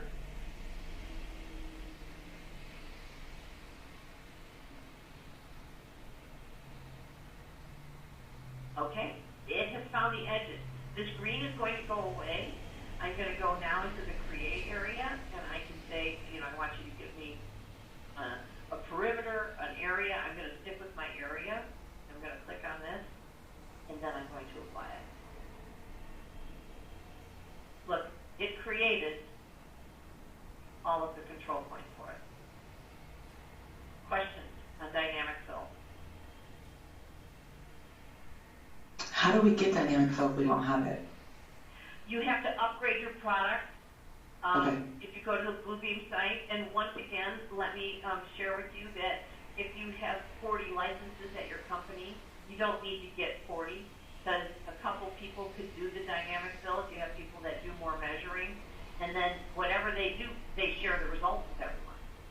But isn't it a cool feature, Caitlin? Yeah, it is. If you do a lot of measuring, especially if you're working with curves, this is the way to go. Okay? Okay. I want to try something here. I don't know if this will work. So I'm going to see if I can use this format painter. No, it won't work. Oh, we did. How cool was that, right? It took my other office format and copied in there. I've never done it before with that much formatting, but now I want to see, did it also give it a name? No. It copied the format, but I would have to come in here and say flooring measurement because it wouldn't know that. Okay? All right. What are you thinking? You liking the measuring stuff that it can do? Okay. All right. I want to take you back into the markup list again because there's something else I have to teach you. I've showed you a couple of different filters and stuff, but this is very important. This is called, they call it summary. I wish they would have called it report. You can take your markup list and make a report out of it. It's great. It will allow you to take the markup list and send it to an Excel file, which you can then send to other people or do more math on if you need to. All right? Let me first close this down so we get it cleaned up. So I'm going to come in here. Today I'm going to show you CSV and PDF summary. CSV stands for comma separated values, and it actually creates an Excel workbook with no format. All right? So I'm just going to click on CSV, and it pulls up a dialog box. Let me explain the sections, because wherever you see these sections, they will work the same way.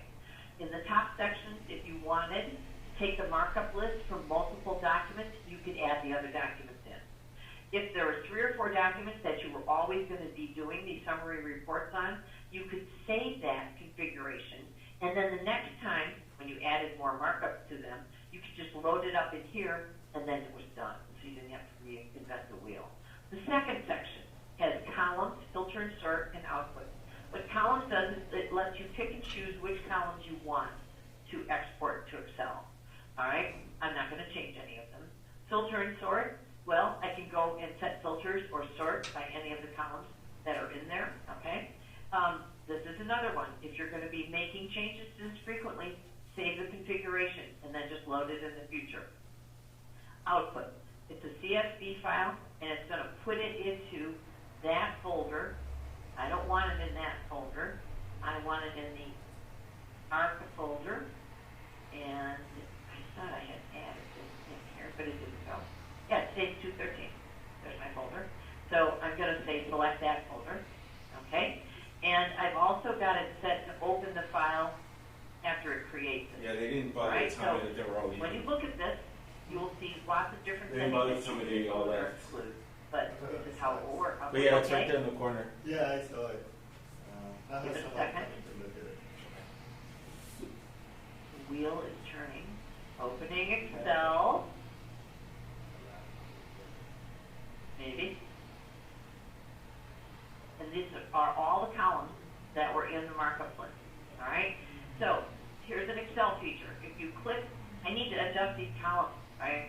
They're not wide enough. I could go and highlight each one, but did you know in Excel, if you click on the little box to the left of the A, and then you double click on any letter, it adjusts each column separately. Okay? So this is what I've got. Now the first thing I need to do is go to the File menu and do a Save As, because even that widening of columns will go away unless I change it to an Excel workbook. All right? So I'm going to click on Save. And so now it's a real workbook, and I can use all of the Excel commands on it, and when I save it, it will, save it for me. So I do have some measurements in here. I could go and, do some other work with it, but that's how you can send it out to Excel, and then you can share that. Closing that down, I want to show you one more. It's the PDF summary. PDF summary does a great job of adding pictures of all of your markups to the end of the PDF and making them into hyperlinks if you click on that. All right? So I'm going to click on that, and I'm going to click OK. And it's creating the report. And you'll see in a minute.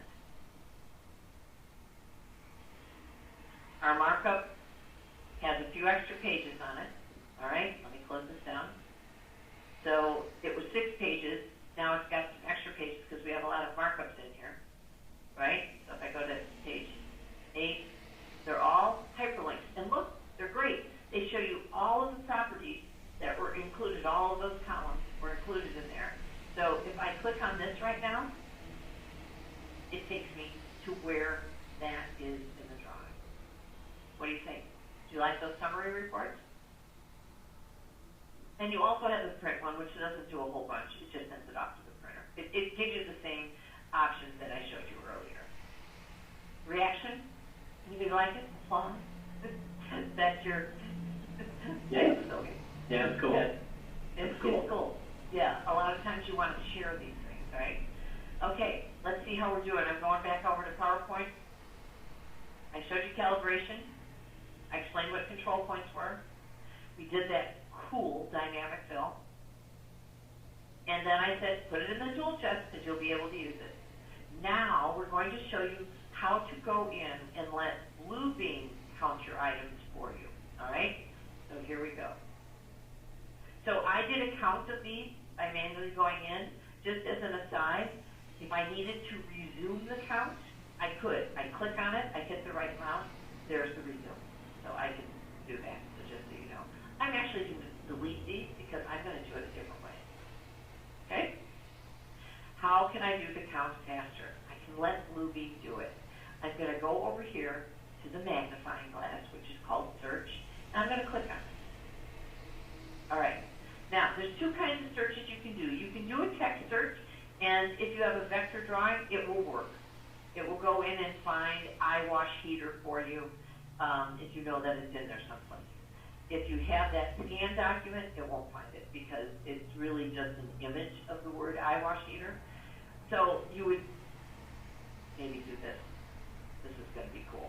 We're going to do the visual search on these ground receptacles. I'm going to click on Get Rectangle, and then I'm going to just zoom in a little and draw a box around it.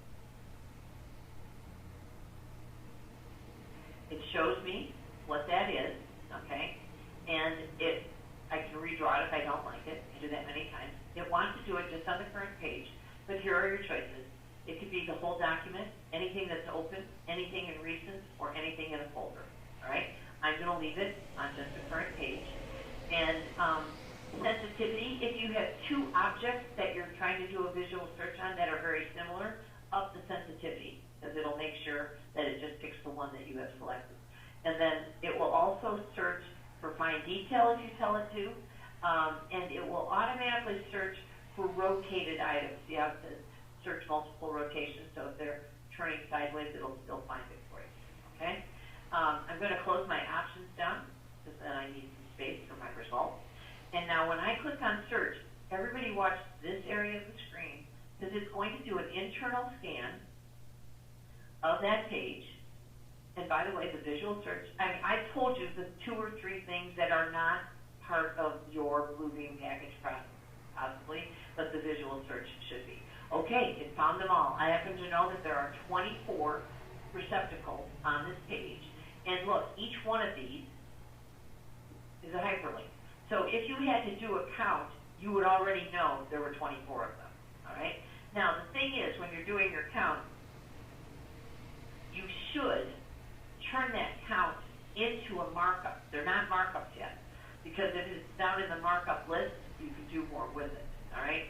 So in this exercise, I'm going to show you how to turn these into highlighted markups, rename them, and then add a cost to them so that we can price them out. All right, so we're going to insert a column in our markup list today. So what I'm going to do here is click on this little box that says select all. So now they're all selected.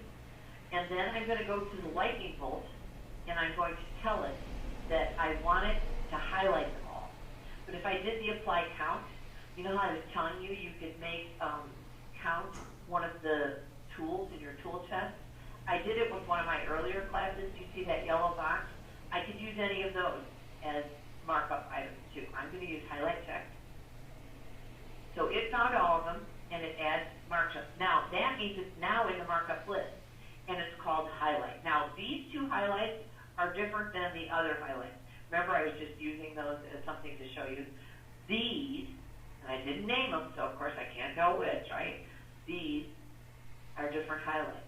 So I've selected all of them, and now I'm going to name all of them up here, and I'm going to call them receptacle, all right? And I'm going to just hit enter. So So now they all have names, okay? Now, I am going to go into my markup list, and I'm going to add a new column called price. So I'm going to go to column.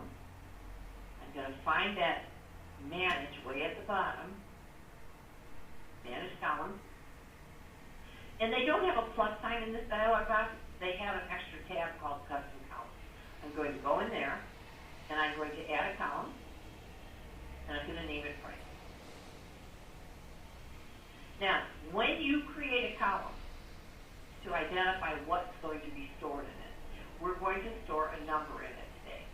So there's a number, and I'm going to, at this point, just click OK, because I've added the column that I need. Note, import, export, you can share this with other people. I'm going to click OK. All right, so now I have a column in here called price. Did you know you can move these columns around to rearrange where everything is appearing? So I've added it there. I'm going to go into my search bar and type REC. So all my receptacles are there. I'm going to click on I'm going to click on the first one and scroll down to the last one and do a shift click. That says highlight all of them. Okay, now I want to go in and add the price. Well, let's use our logic.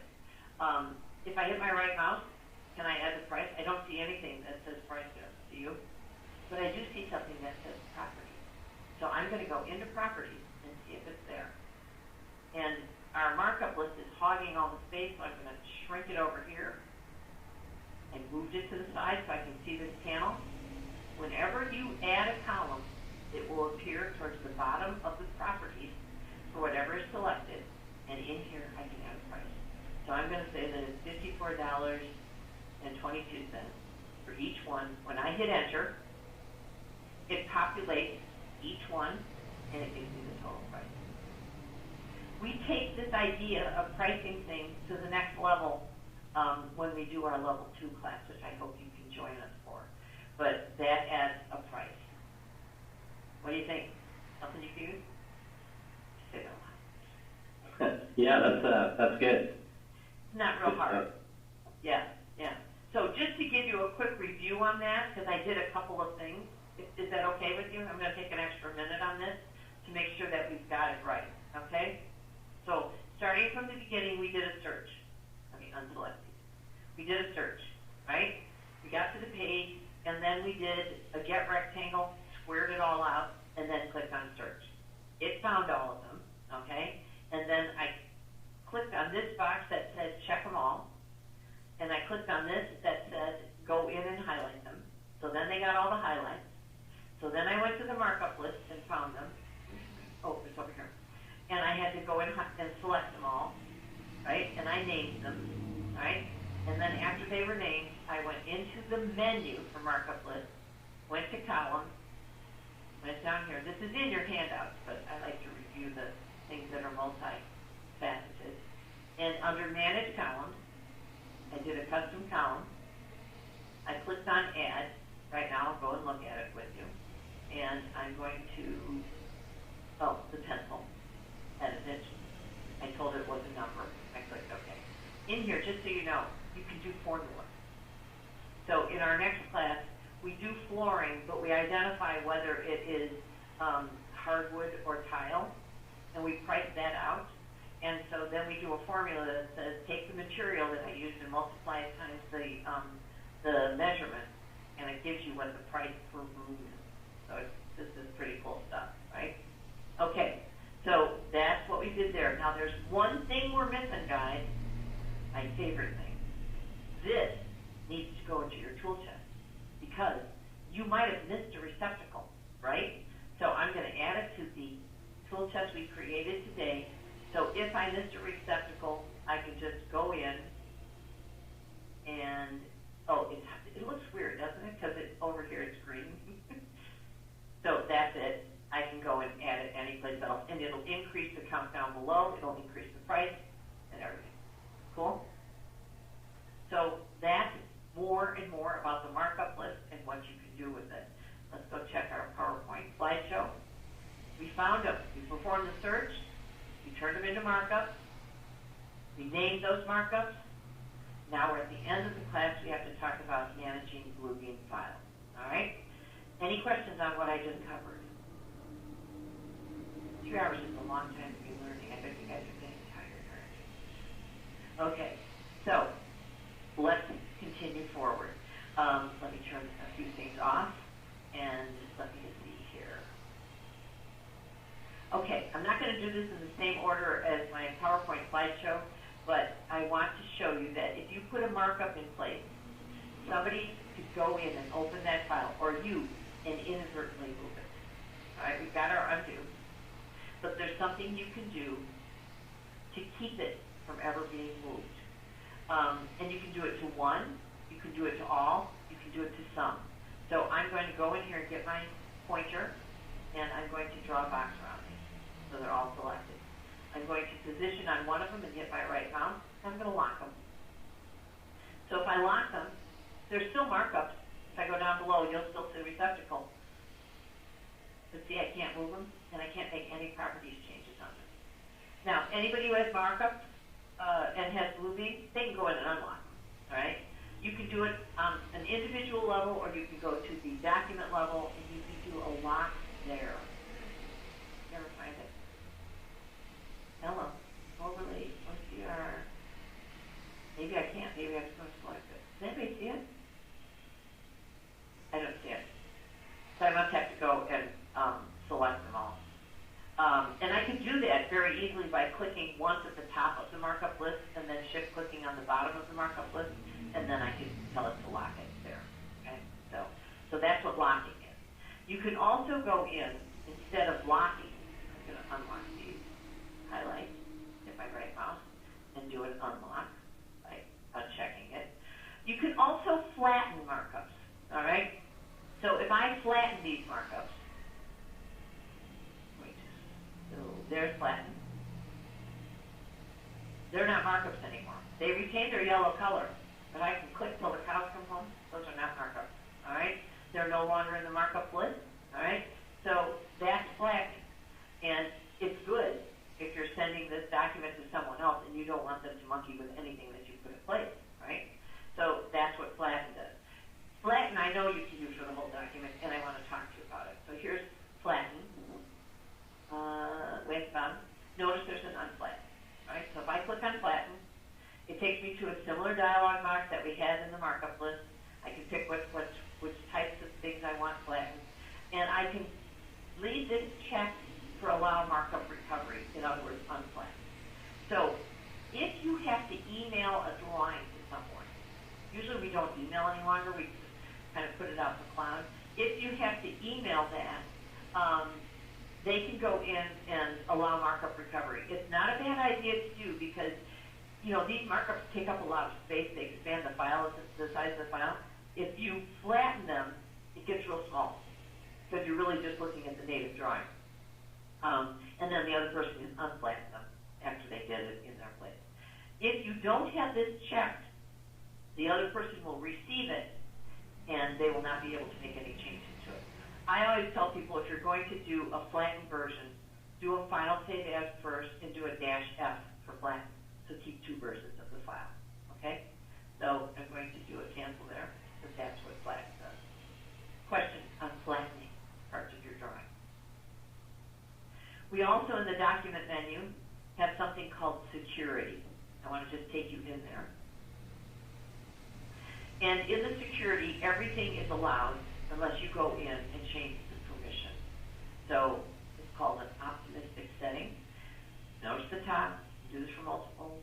I can require a password to open the document, and I can require a password to print, copy, or edit the document. So you can have a double level password there. And, you know, under printing, you have some selections and changes. All modifications except extracting pages. Here's all your different choices there. So you can control what other people are doing when you share the document with others. All right? Questions on that? All right. Let's go see where we are. Back to PowerPoint. Oh, I didn't show you this. This is most exciting. So now I'm going to close my files down and save them.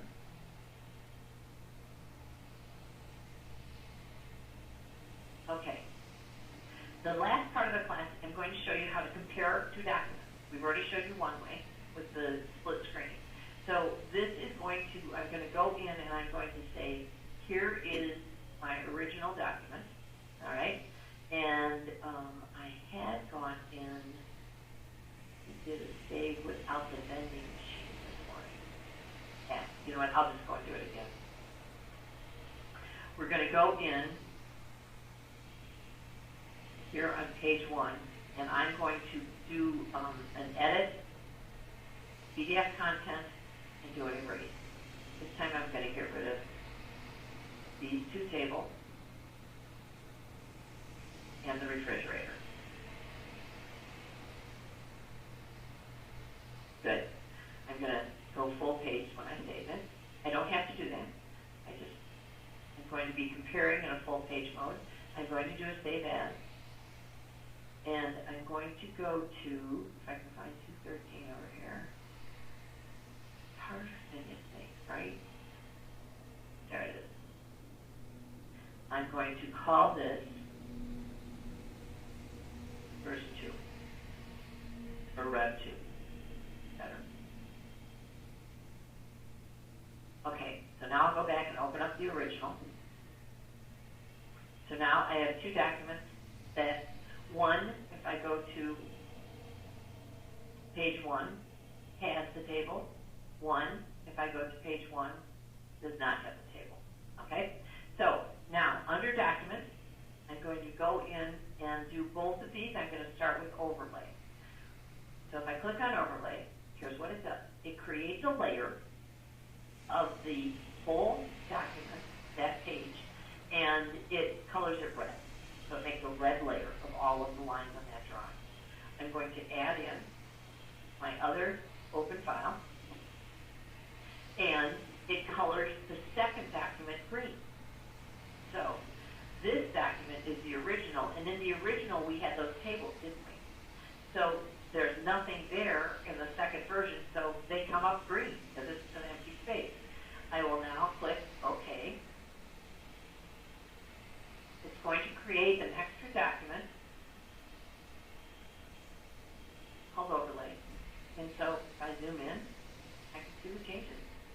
And if I go over to Layers, so there's my original file. If I undo that, it shows me the second file, right? Oh, it's showing me the original. And then if I click on this and turn that off, it shows me the Rev 2. So it does it via layers. Another way of comparing things, right? I'm going to close this down. Oh, a little tip, very important tip, make sure that your view is exactly the same between the two documents. That's why I always go on the one full page for each of them before. And make sure that you are positioned on the same page in each drawing. So if it doesn't match, it makes everything red. So that's not good. You only want to see green in there when you're doing. Okay, I'm going to get rid of this because I don't need to save it. So the other nice thing is it doesn't really change the original drawings at all. It gives you a new one. Now we're going to do compare. What compare does is it's going to find the differences and it's going to put clouds, so it'll use markups. Okay? In the compare, you can only use 2 documents. In the overlay, you can use 3, 4, 5 documents if you need to show you a different color for each thing that's been changed. I'm going to click OK, and there's something in here. Okay, the default is that it says use a split screen and synchronize. I always turn that off. It just confuses people. And if you turn it off once, you never have to turn it off again.